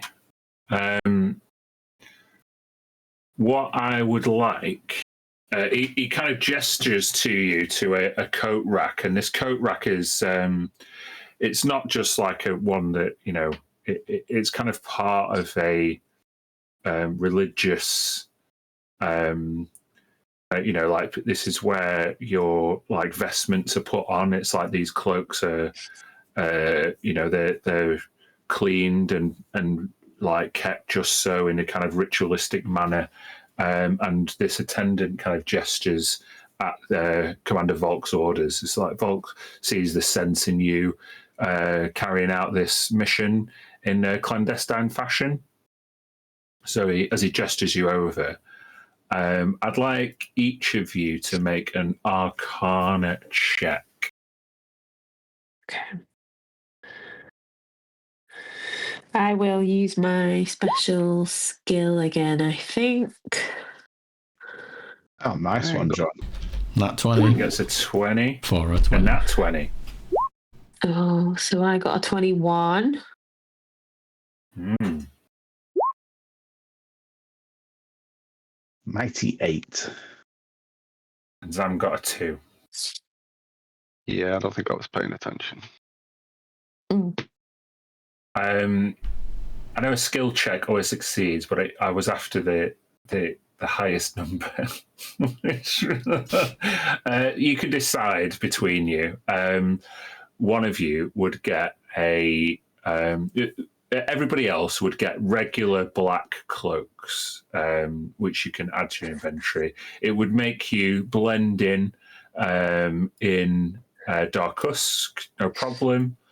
But one of the cloaks that you pick up is magical. It should absolutely be Corinne for getting a natural 20. Well, let's see what it does. Might be more useful for you. Can you? I know Kirsty can add it. Is it also on D&D Beyond? Let me look. Running 2 different bloody. I can always make it on D&D Beyond. Let me just have a look. Magic items.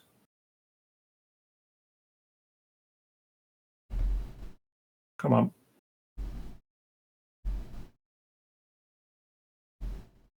Oh, I could just make it. Yeah,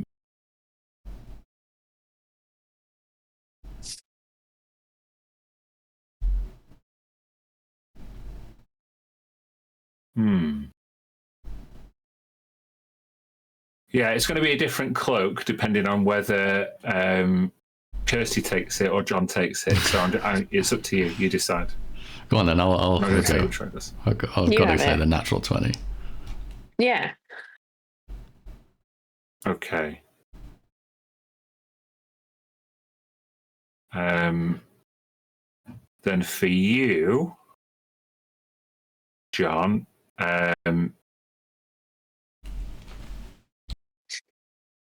is what? Sorry, there's like 2 of the 3 of the set. Oh, it's all legacy items. Bear with me.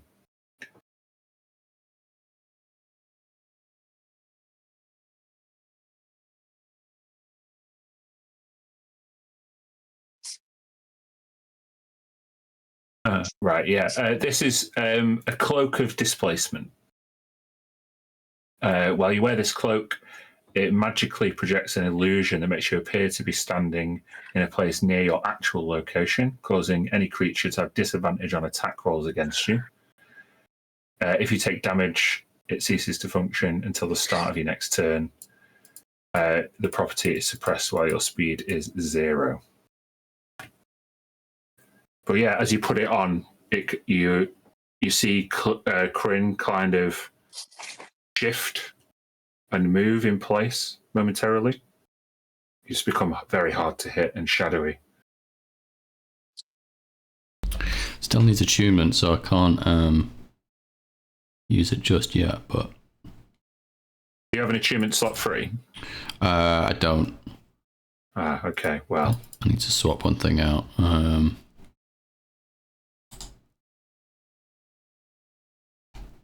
Then you can de-attune from something. We could say that this meeting, well, that you've been chatting in, and now you're eating some, you're having some rations and whatever.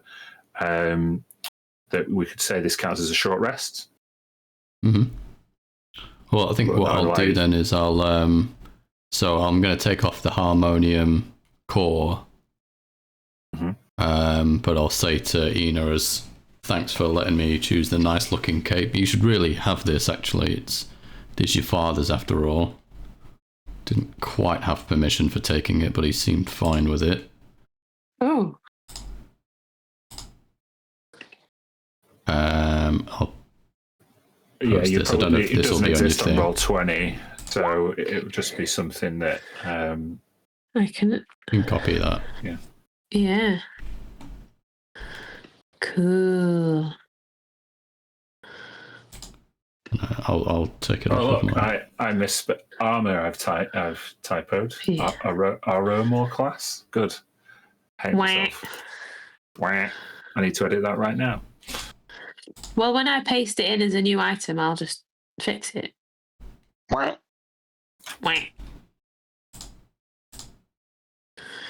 Do. Harmonium core. What is it?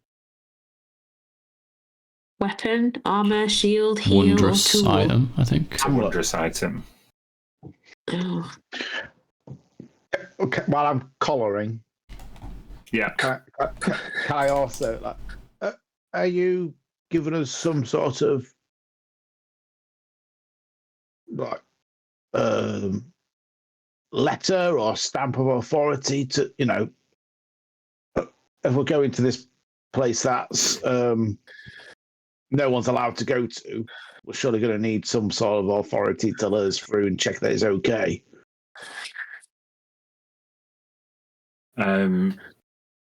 He silently acknowledges the truth of what you're saying and gestures to his attendant with a silent instruction. And the attendant, as you're all putting on your cloaks, he brings to you, Otua, a holy symbol of Cathandia.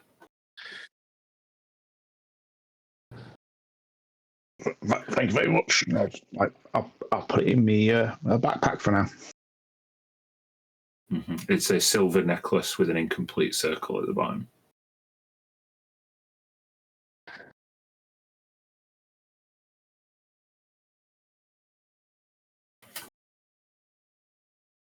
Okay. Volk thanks you for your assistance in this sensitive diplomatic matter, implores you to ensure that the tomb of Cathandia has not been desecrated, and wishes you the best of luck journeying to Limegrod if you don't find Dornavar Ormathax before then. Flush with your 2 new magic items, Holy Symbol, cloaks, and 500 gold pieces. Is there anything else anybody needs before journeying across the Cold Iron Refinery Bridge and down to the mines? Not me. No. Then he dispatches you.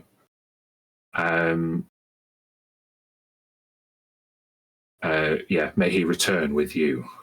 And you journey across the Longview precinct, back the way you came through the Forge quarters, across the bridge, through the Stratacolumn terminus, and back to those guards that are still on guard at the edge of the Cold Iron Refinery Bridge.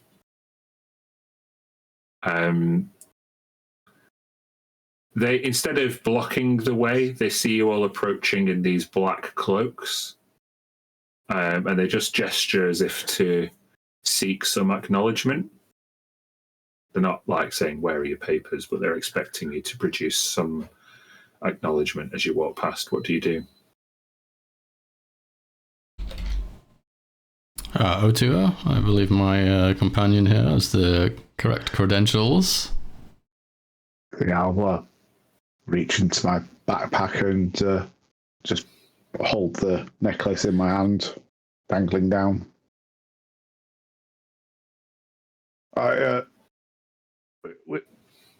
This is from Commander Volk.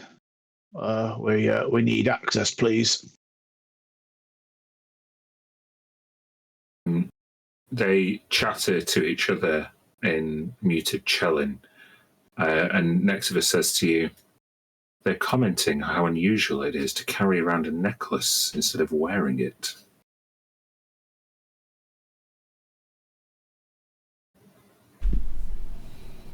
I mean, if that's the worst of their problems, then maybe we should see if they want to come fight some of these Dolgrims.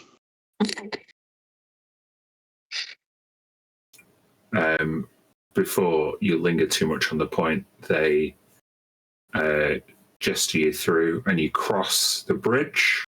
The Cold Iron Refinery Bridge is a lot more spacious but there's no roof on it either, and you are all buffeted by freezing cold wind. You cross the bridge and meet this industrial landscape of the cold iron refinery. Zam, what are your resistances at the moment? I'm resistant to acid.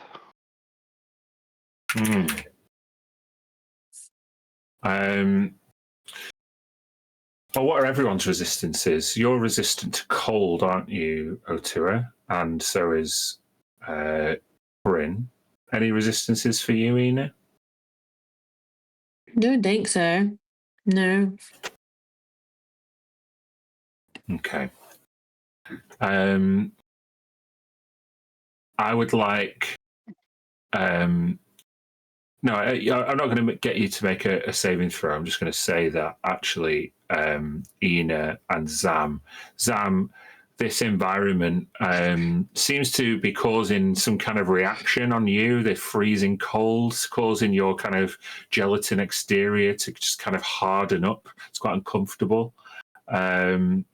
Yeah, it's kind of sapping your moisture.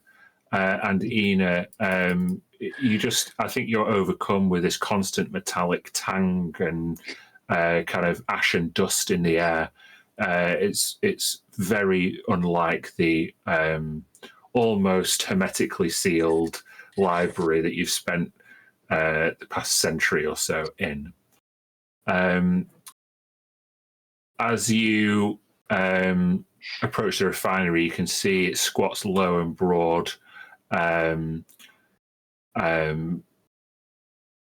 You can see workers moving in constant rhythm as they keep the cold iron at a low temperature while still working with it. It's like it takes so much skill, because if you heat up cold iron, it ceases to become cold iron and just becomes iron. So it's like really, really delicate process, and extracting it cleanly without like a heat drill or something like that from these rocks is really an art form. You can see people chiseling away at it as if they were carving statues, and every hunk of cold iron is then deposited carefully into onto a skiff or cart or something like that. You can see well-carved slabs resting in chalk-marked circles. I would like anyone proficient in religion to make me a religion check.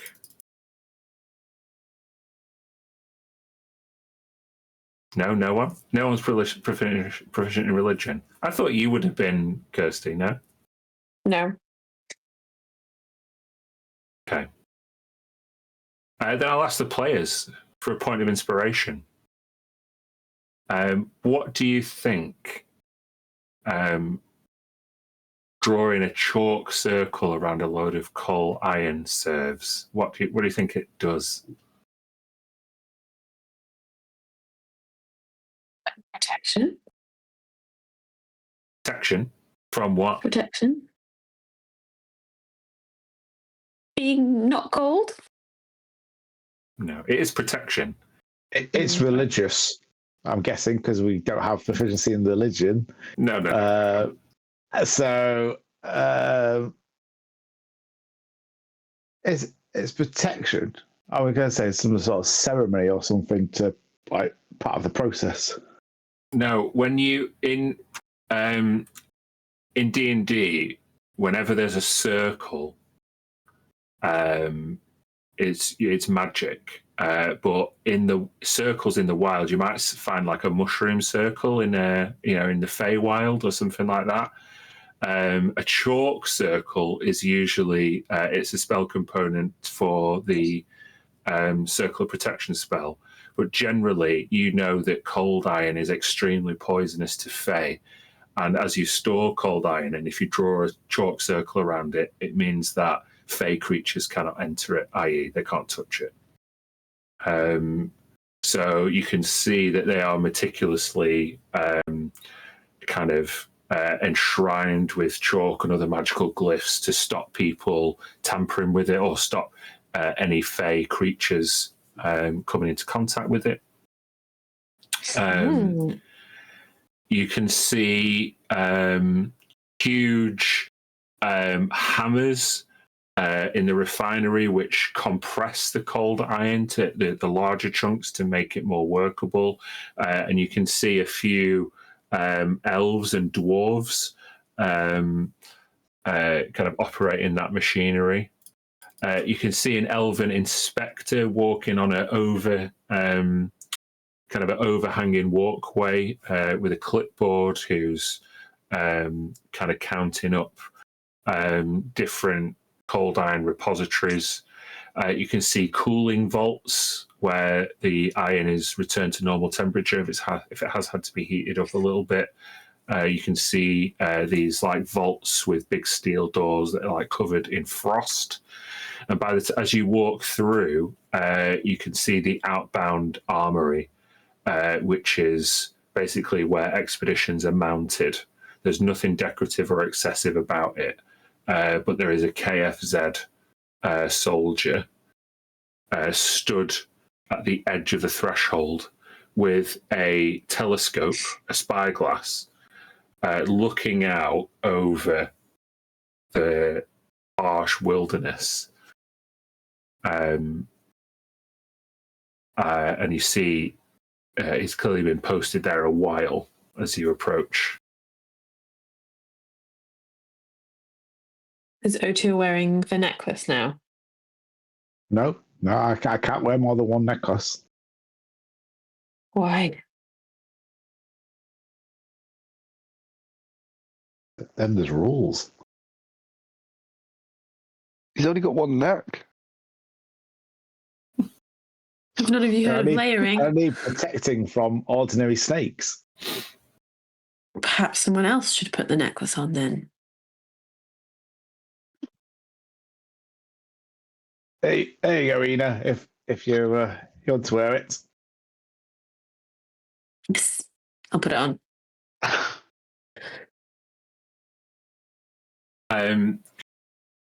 Interestingly, as you approach this person with their back to you, you notice that they're not elven, but human in their early 40s.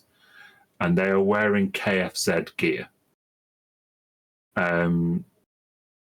They have kind of receding blonde hair and a blonde goatee. They're kind of... You get the impression that this was a mining professional that has kind of worked his way up or converted to the Cathanderite religion. He looks over as you all approach. He's wearing a reinforced leather and plate armory coat, still kind of a KFZ, but with kind of echoes of his mining past, kind of a apron and gloves.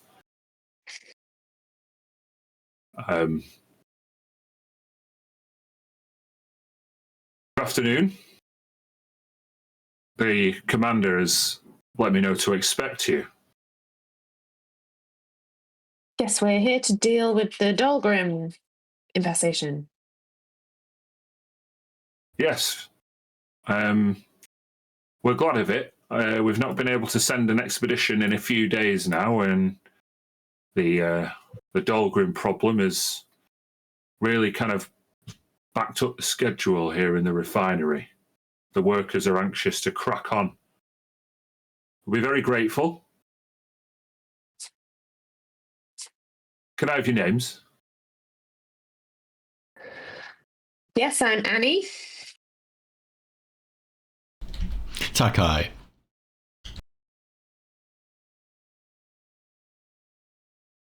No, Val. I'm Val. Just shaking his head. He says, Steve. Very You're good. up, Steve.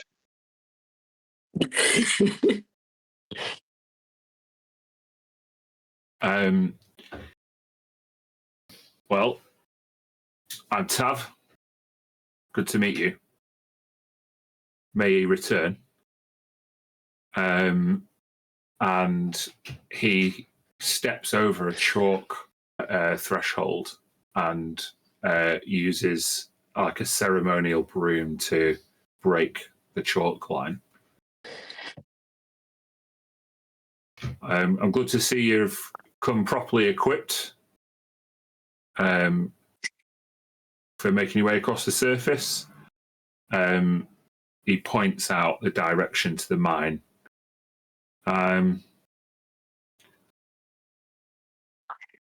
It's pretty much a straight shot down that way. If you'd like, I could give you some brief directions. Please. Okay. He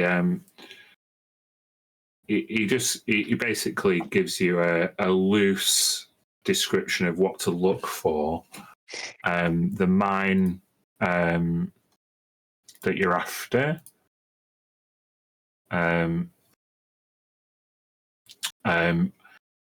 You'll see. He says you'll see. It's a raised walkway comprised of wooden fencing and wooden posts, and there's a reinforced door. Once you make your way in through there, the mine descends to at least 2 levels below that. The drop between the second and third level is considerable. So I'm glad to see you've got your mining equipment, your climbing gear. You got enough rope?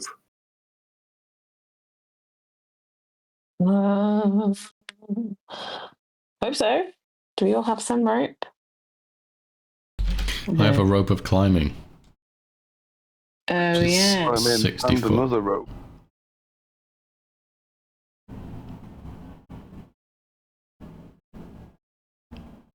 He hands you a grappling hook, 50 foot of rope, and 4 small hammers and 40 pitons. So you can each add 10 pitons and a small hammer to your inventory. One of you can add 50 foot rope and a grappling hook. Do you want to add that we have- climbing stuff, Corinne? Well, someone else take the rope, because I've got the rope Okay. of climbing.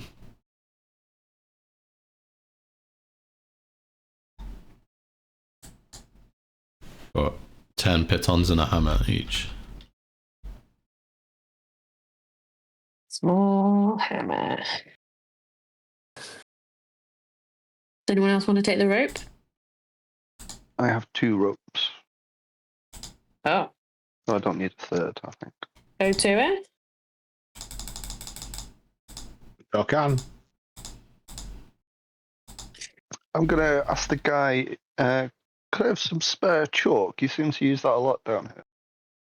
Oh, of course. He hands you a bag of chalk. Cool, I'll take that.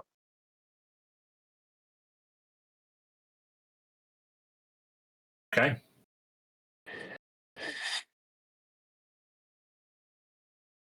Yeah.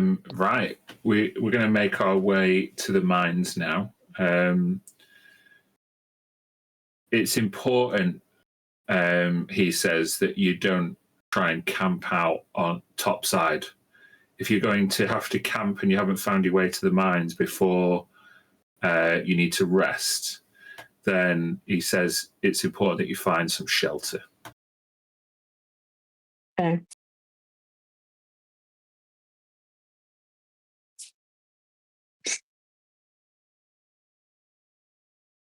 Understood. Okay. All right. You making your way? Yeah. All right then. You walk out into the gale that buffets you on the surface of Chalanosh Prime. You can see these roiling clouds, lightning storms. You can see a lot of the rock, and it is more or less solid rock that you're walking on, is just black, sharp obsidian that's been cooked by constant magnetic storms. It's all fused together, which can make it quite slippery. The one good thing is that in these high winds, you don't get any debris. Everything is kind of frozen solid to the ground. So there's just ash, really, that you can see that must come from some volcanic source a long, long way from here.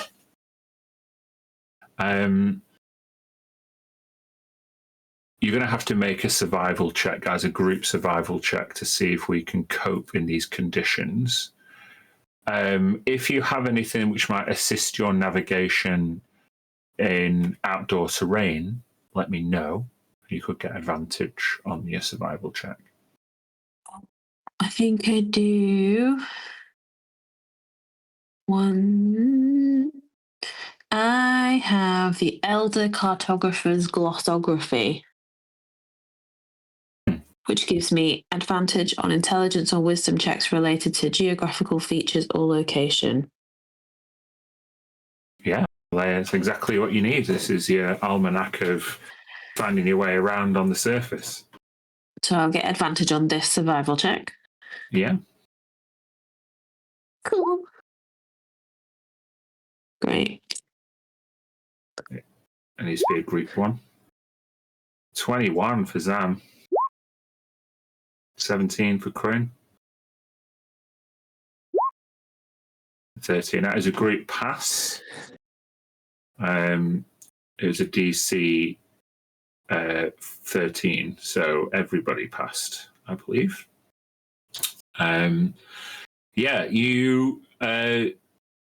You kind of like huddle together and manage to make your way. You follow some tracks from heavily laden transports. You get the impression that some of these heavily laden transports are similar to the spelljamming ships that you saw when you entered the orbit of Chalanosh Prime. This is really that you're in the kind of main thoroughfare from the mines to Dharkusk. And you can see there is a cart that has collapsed on the roadside. Clearly, it's had some malfunction, and a lot of the payload seems to have been abandoned there. Whether it fell off a bigger transport or the person just thought, "Fuck it, I need to get back to Dharkusk." You see an abandoned cart with a payload intact. Anybody do anything?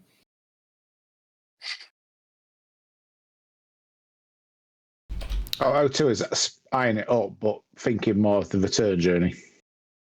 Mm-hmm. Maybe have a quick look for anything immediately useful.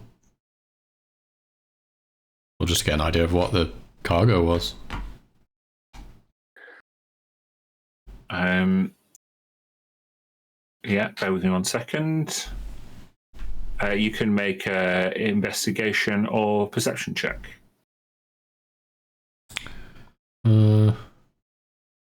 17 perception.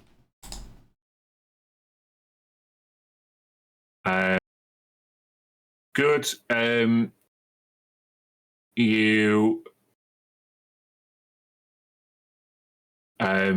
just go over and you see like a dog tag that has kind of been left on the kind of handle. The dog tag has a worker's name and a shift number, and even a small prayer, you assume, scratched into that iron. You make that assumption because the words are bookended by the 2 incomplete circles of Cathandir, but you can't really read it.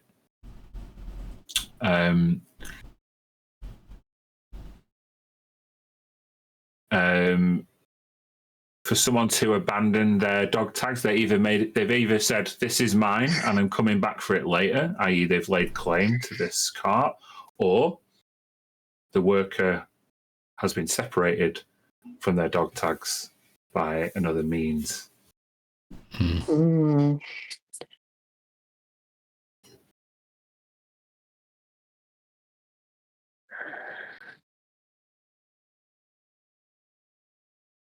I think I'll leave the dog tag there with it.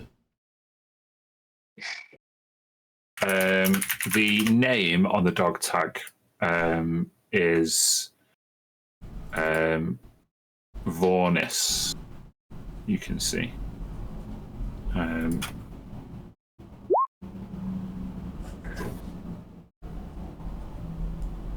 Okay, carry on. Yeah. We're going to do a weather roll. I need a D20 from the person with the highest survival on the last time, which is Zam. A D20 weather roll, please. Ooh. An 8. Okay, Big 8. An 8. Big 8. Means that we have a big 8. Means that we have a storm rolling in. It is an acidic storm, acid rain, which means I need a Constitution saving throw from you all, please, folks. I'm the best.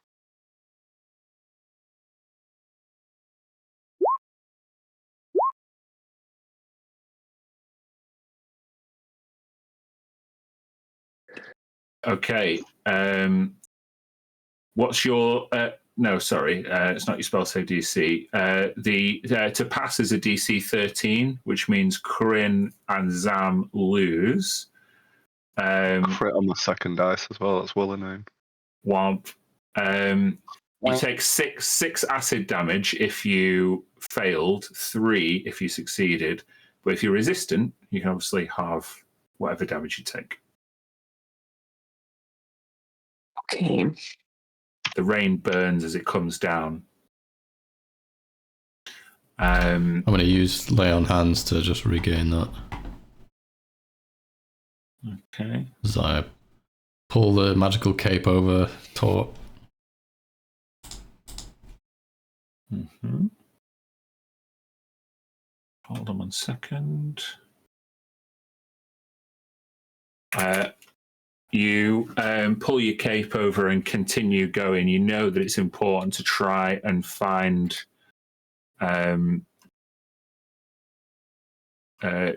shelter or try and find a mine before you're too exposed. Bear with me 1 second.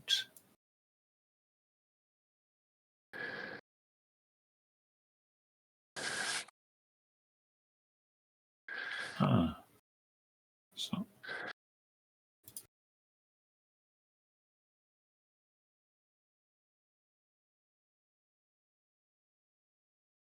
Mm-hmm.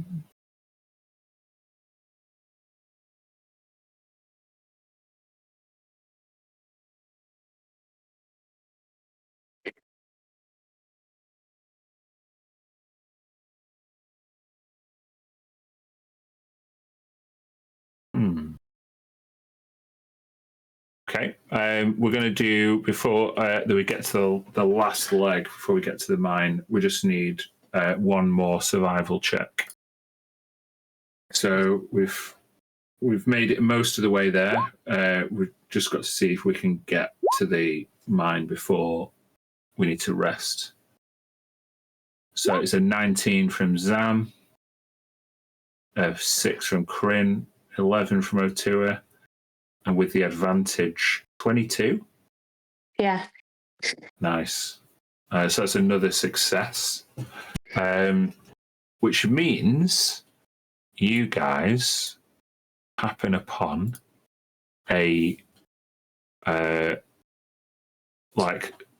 dark wooden like fortress, which has just kind of an upper level, a lower level, and two large doors. The doors you see have got damage around the hinges, and where it would normally be barred, you can see a bar has been damaged, and the doors are kind of like hanging off. They're swinging in the wind. You can see ever-burning torches flickering in the light. These are magical torches that never go out, but even they are struggling to maintain their light in this weather. It's cold and icy as you get closer. But because of your successful survival checks, you incur no further penalties. I haven't dynamically lit this one, but given that the door is open and you're above the surface, I will bring you to it. Cool.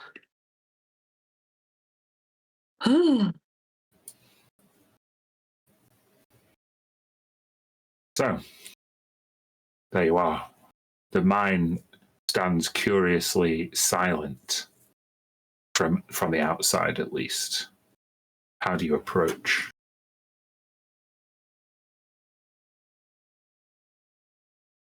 Given the damage to the door, I presume cautiously trying to see if there's any tracks or markings to work out who or what or how it's been damaged. You going to do an investigation check for me?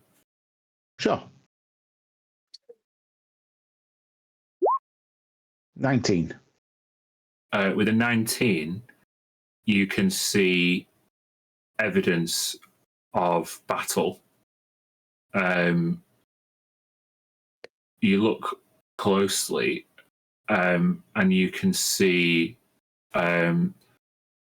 hanging over the edge of one of the battlements is an unconscious elven miner. Unconscious would be a kind way of putting it, a bit of a euphemism. They've clearly been dead for a while. As you look at them from the outside, you can see that they've dropped a dagger. And you stand kind of looking at the dagger, and you look above, and they're just kind of draped over with both arms over the wall.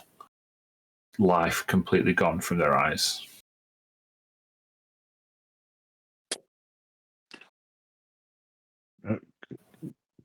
Guys, you spotted the body. This looks like it was a forced entry. Oh. Let's have a closer look, shall we? And I'm going to climb up there to where the body is. Okay, just give me a sec. The body, because it's not actually on the map, I will show you. The body is here, which Otua would see from there. The doors are open here, just ajar, not open, but like swinging. Unlocked. So yeah. You want to climb up? Yeah, if possible. I've got my gloves of climbing on. Oh yeah, that means you have a climb speed, right? I have climb speed, yeah, and I get a bonus if I do need to make a check. Is that a bonus to athletics? Yeah, it is, yeah. Yeah.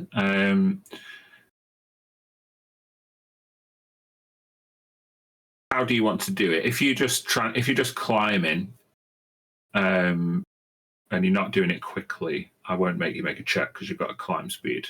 It's not very perilous. It's just one story, and it's on a wooden fence. You know what I mean? Yeah. So you can get up there if you want. Yeah, I'm going to try and hoist the body down, or I mean, maybe if I can see while I'm up here, is there like some steps down the inside? As you grappling hook up on the outside and climb over, you see the dead body is here. What you can see below you are some creatures who have not noticed you.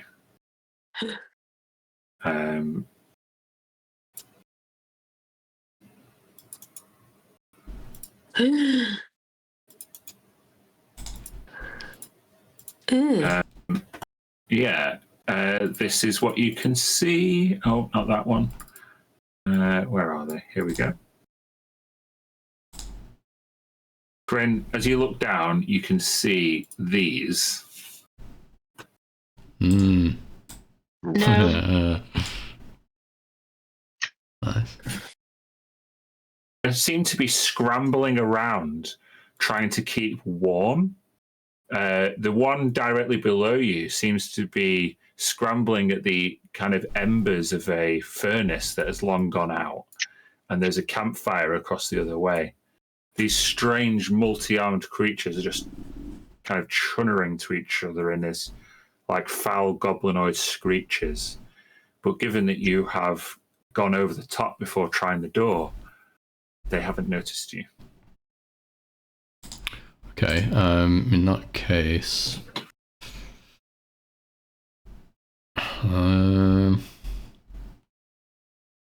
just trying to see if I've got something that I can use, but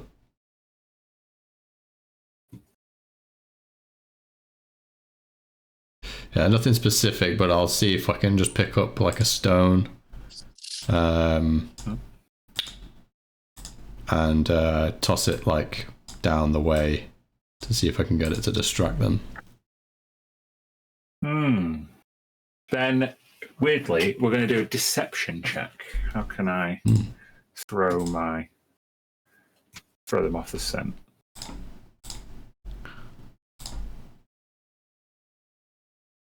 $13? I'll get them to do an opposed roll, I think.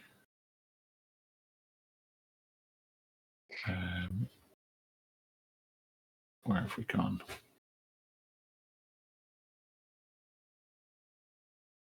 Come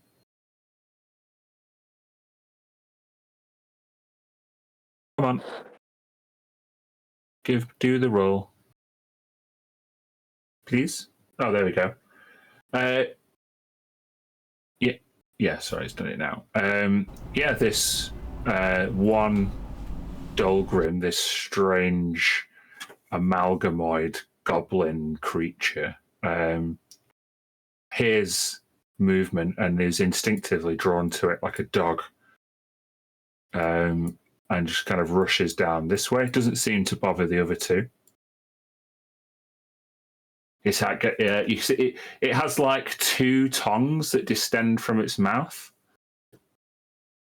and it just kind of like in a strange gait, as if it's running with four legs when it only has two. It just kind of bounds off further into the mine. Okay, and then what I'd like to do, let me just check how this rope works.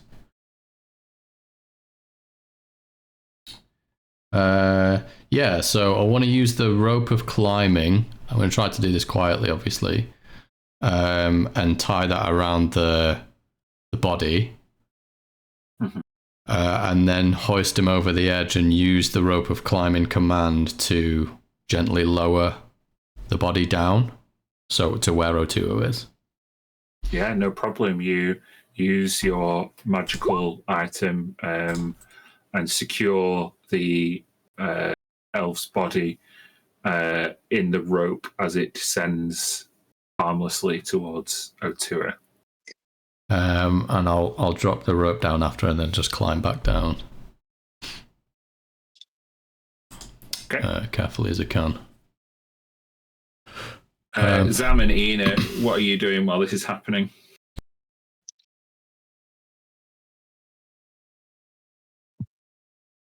I think I would make my way to where the door is, but just not try it at this time. Kind of waiting for like a go signal. from the others. Okay, just standing poised at the ready. At the Yeah, doorway. like a not like holding an action, but ready for ready to go. the chaos to ensue. Okay, what about Yeah. you, Ina? I think similar, and just listening very carefully if I can. Okay, make a perception check. Okay.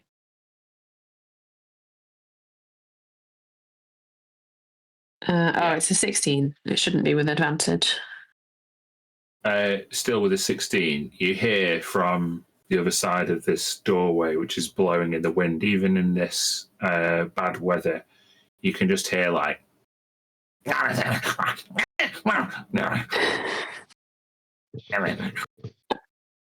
Okay.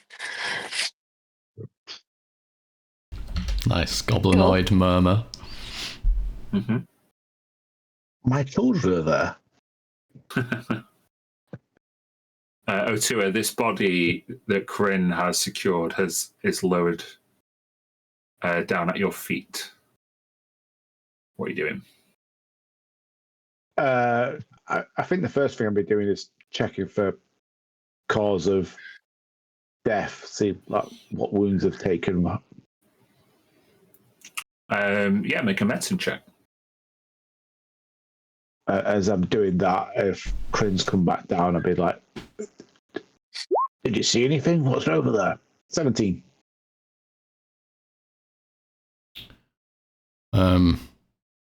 Yeah, I'd just be like, within a hushed tone. So three Dolgrims. Managed to distract one of them, send them further down the battlement. And I'll just go to the corner, and I'll just grab the attention of Ina or Zam, and kind of give a shush and a come hither. Weep over. All right, now we're trying to be quiet. We're going to do a stealth check. Oh, no. Group stealth check. Can I guide myself? I got a nat 20. Hey! Yes, you can guide yourself.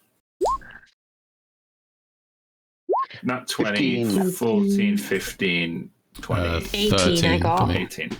Oh, yeah. The weather is making it very difficult for you to hear each other, even when you're speaking at normal volume. So sneaking around the outside of the mine, it's really no bother. You managed to regroup.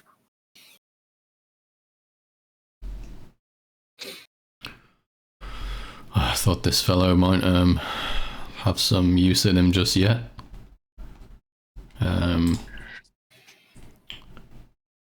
You ever made yourself familiar with the ancient Brondaki practice of speaking with the dead?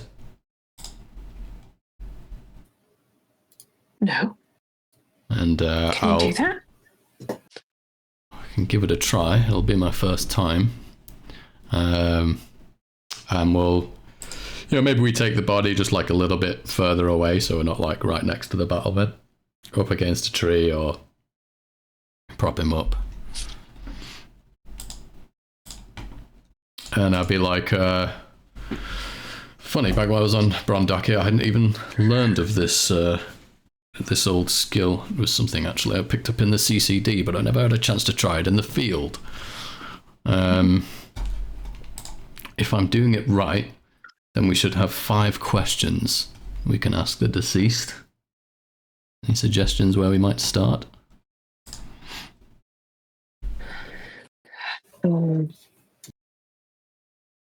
Who killed you? You've all seen the D&D movie, right? So yeah.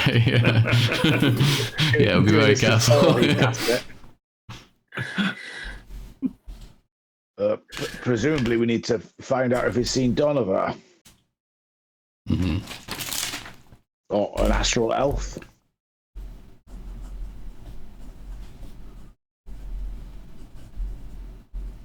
Mm-hmm. So if he's seen someone of Donovar's description,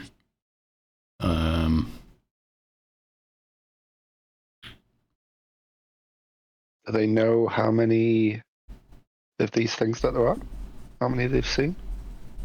How many Dhalgrims seen? What about any? I might ask, are Dhalgrims the only threat?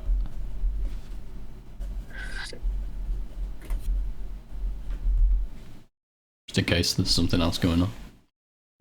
Mm-hmm. If there's What did any you sort say, of Craig? backways or a bit more knowledge of sorts of the layout or where he would go, or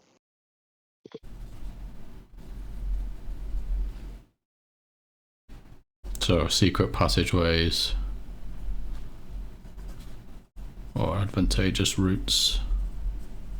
To what's it called? The Minigrad. What about Leningrad? Like secret passageways to there. Oh, okay. Like how to get there? Any secret passages? Sure. So?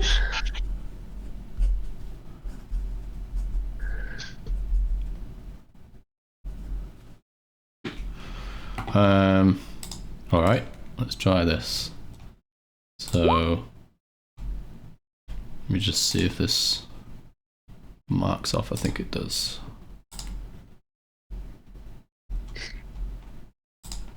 Yes, charge used. Right. Okay. Yeah,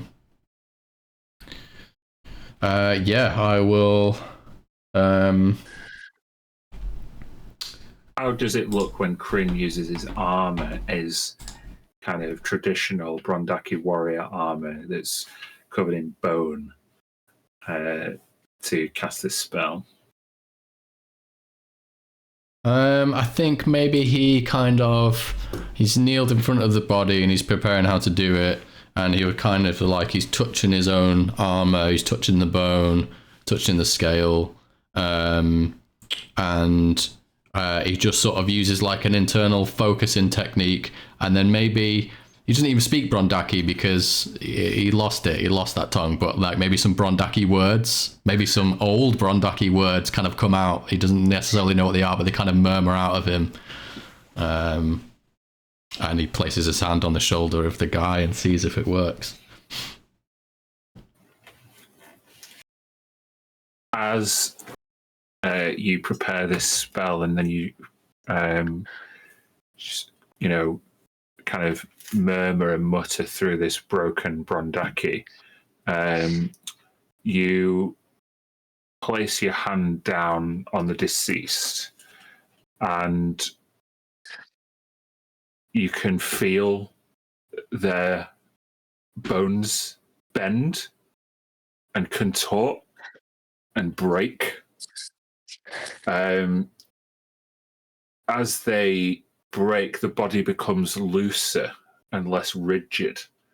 It's a way, this kind of breaking to kind of like break up the kind of rigor mortis of a body, and it kind of breaks the neck forward. And as they open their eyes, this kind of white light comes out of them. You can see draconic scales start to appear like over the skin, and they become this weird humanoid dragonborn kind of hybrid, and they are receptive to a question. Awesome. Yeah, Kim will say, you'll have your peace soon. We've come to slay the Dhalgrims that fought you. How many Dhalgrims can we find inside? How many must we slay?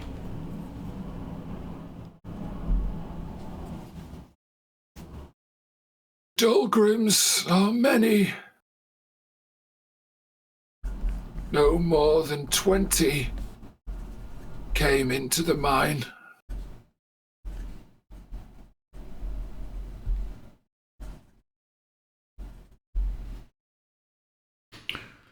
Are the Dhalgrims the only threat we'll face, seeking your vengeance? No. Nature contorts itself to punish those who would extract its gifts.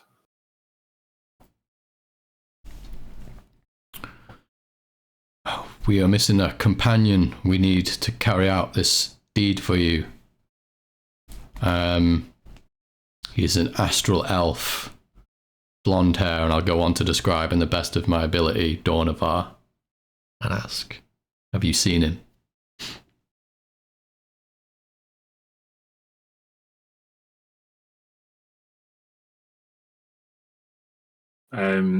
You see they pause.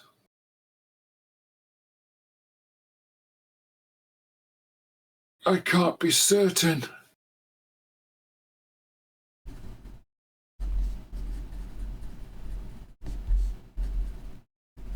Can't be certain.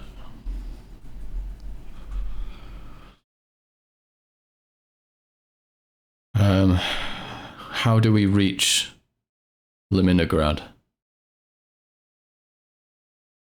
The climb! Make the climb.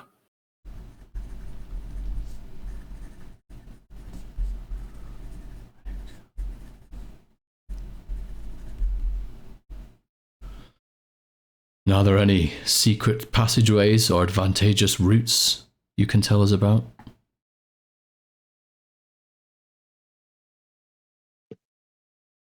The elevator makes the descent to the lower levels easier.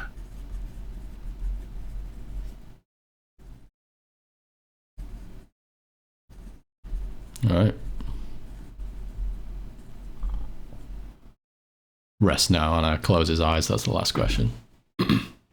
All the scales disappear from his face, and the body falls back into a broken heap.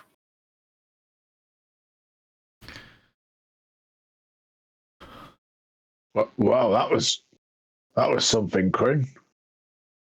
Strange. Said he couldn't be certain about Dornavar. Of course, if you hadn't seen anyone, you'd be certain, wouldn't you? Yeah, potentially if there's a group of them. Hmm.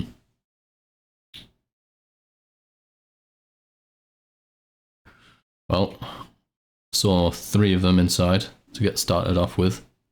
How do you think we should do this?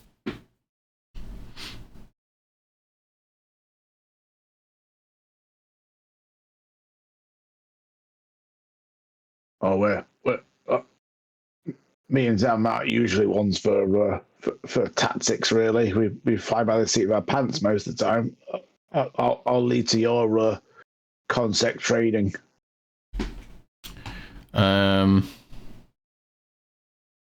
Well, it wasn't a terrible vantage point to start off with, was it? I don't know, sort of point up to the where I climbed up to. I think I can also with this rope.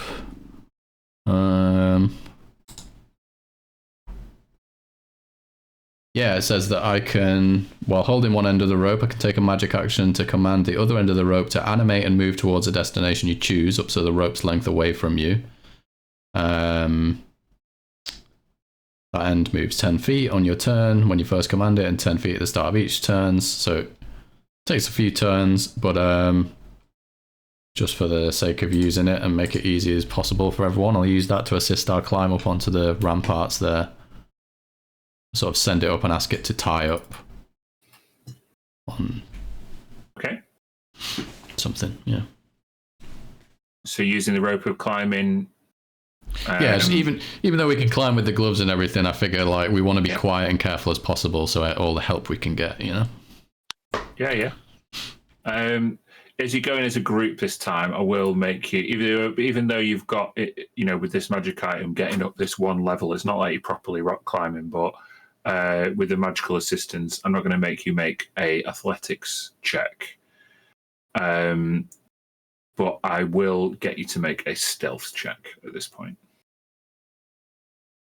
I'm not going to go up with the group. I'm going to go to the front door and make a distraction. I'm no good at range. Double crit. Uh-oh. For climbing up the wall. Yeah, 2 nat 20s for climbing up the wall that has a rope on it. And when you come to hit the Dahlgrens, you're going to roll more than a 4. Fuck. I should have done one less thing before now. Okay, so that is nat 20, fail.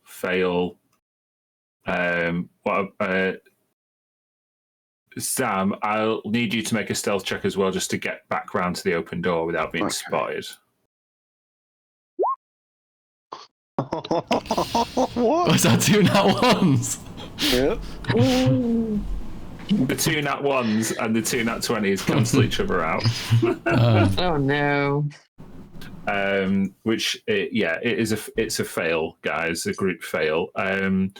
As you guys go, you climb back up onto the ramparts.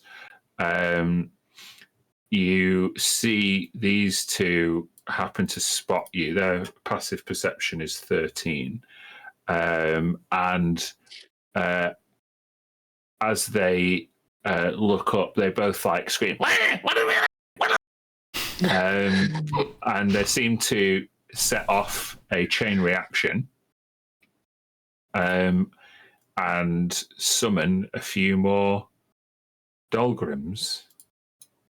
No. Come on.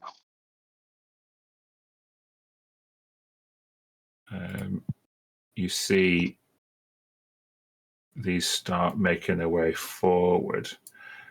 This screeching is then displaced or overshadowed by wailing. And these Dahlgrims are superseded by oncoming beings rushing now towards the entrance. As Zam, when you get to the front doors, a bad gust of wind with a double nat 1. I know it's one nat 1 really, but the doors are going to fly off in response to the bad weather. I need you to make a dexterity saving throw. Danger sense. Oh yeah. You can use danger sense, so that's 18. Fine. You're good. The doors fly off, and you manage to duck. But you see these onrushing Dahlgrims who are like bounding and galloping as if they're like, kind of hunchbacks, like limping towards you as fast as they possibly can.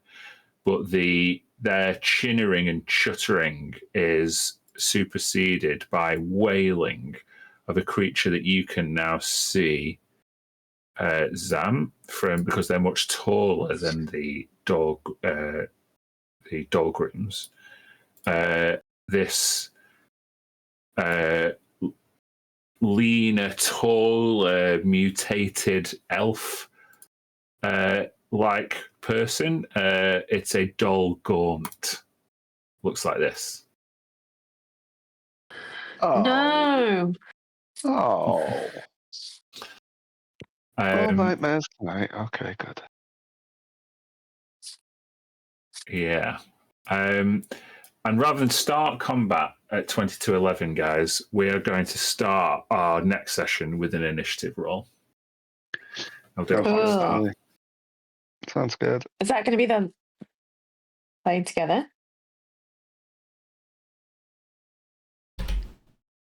Let's just, we'll sort some logistics, but for now, I'll say thank you very much for joining us, and we'll see you next time. Laters.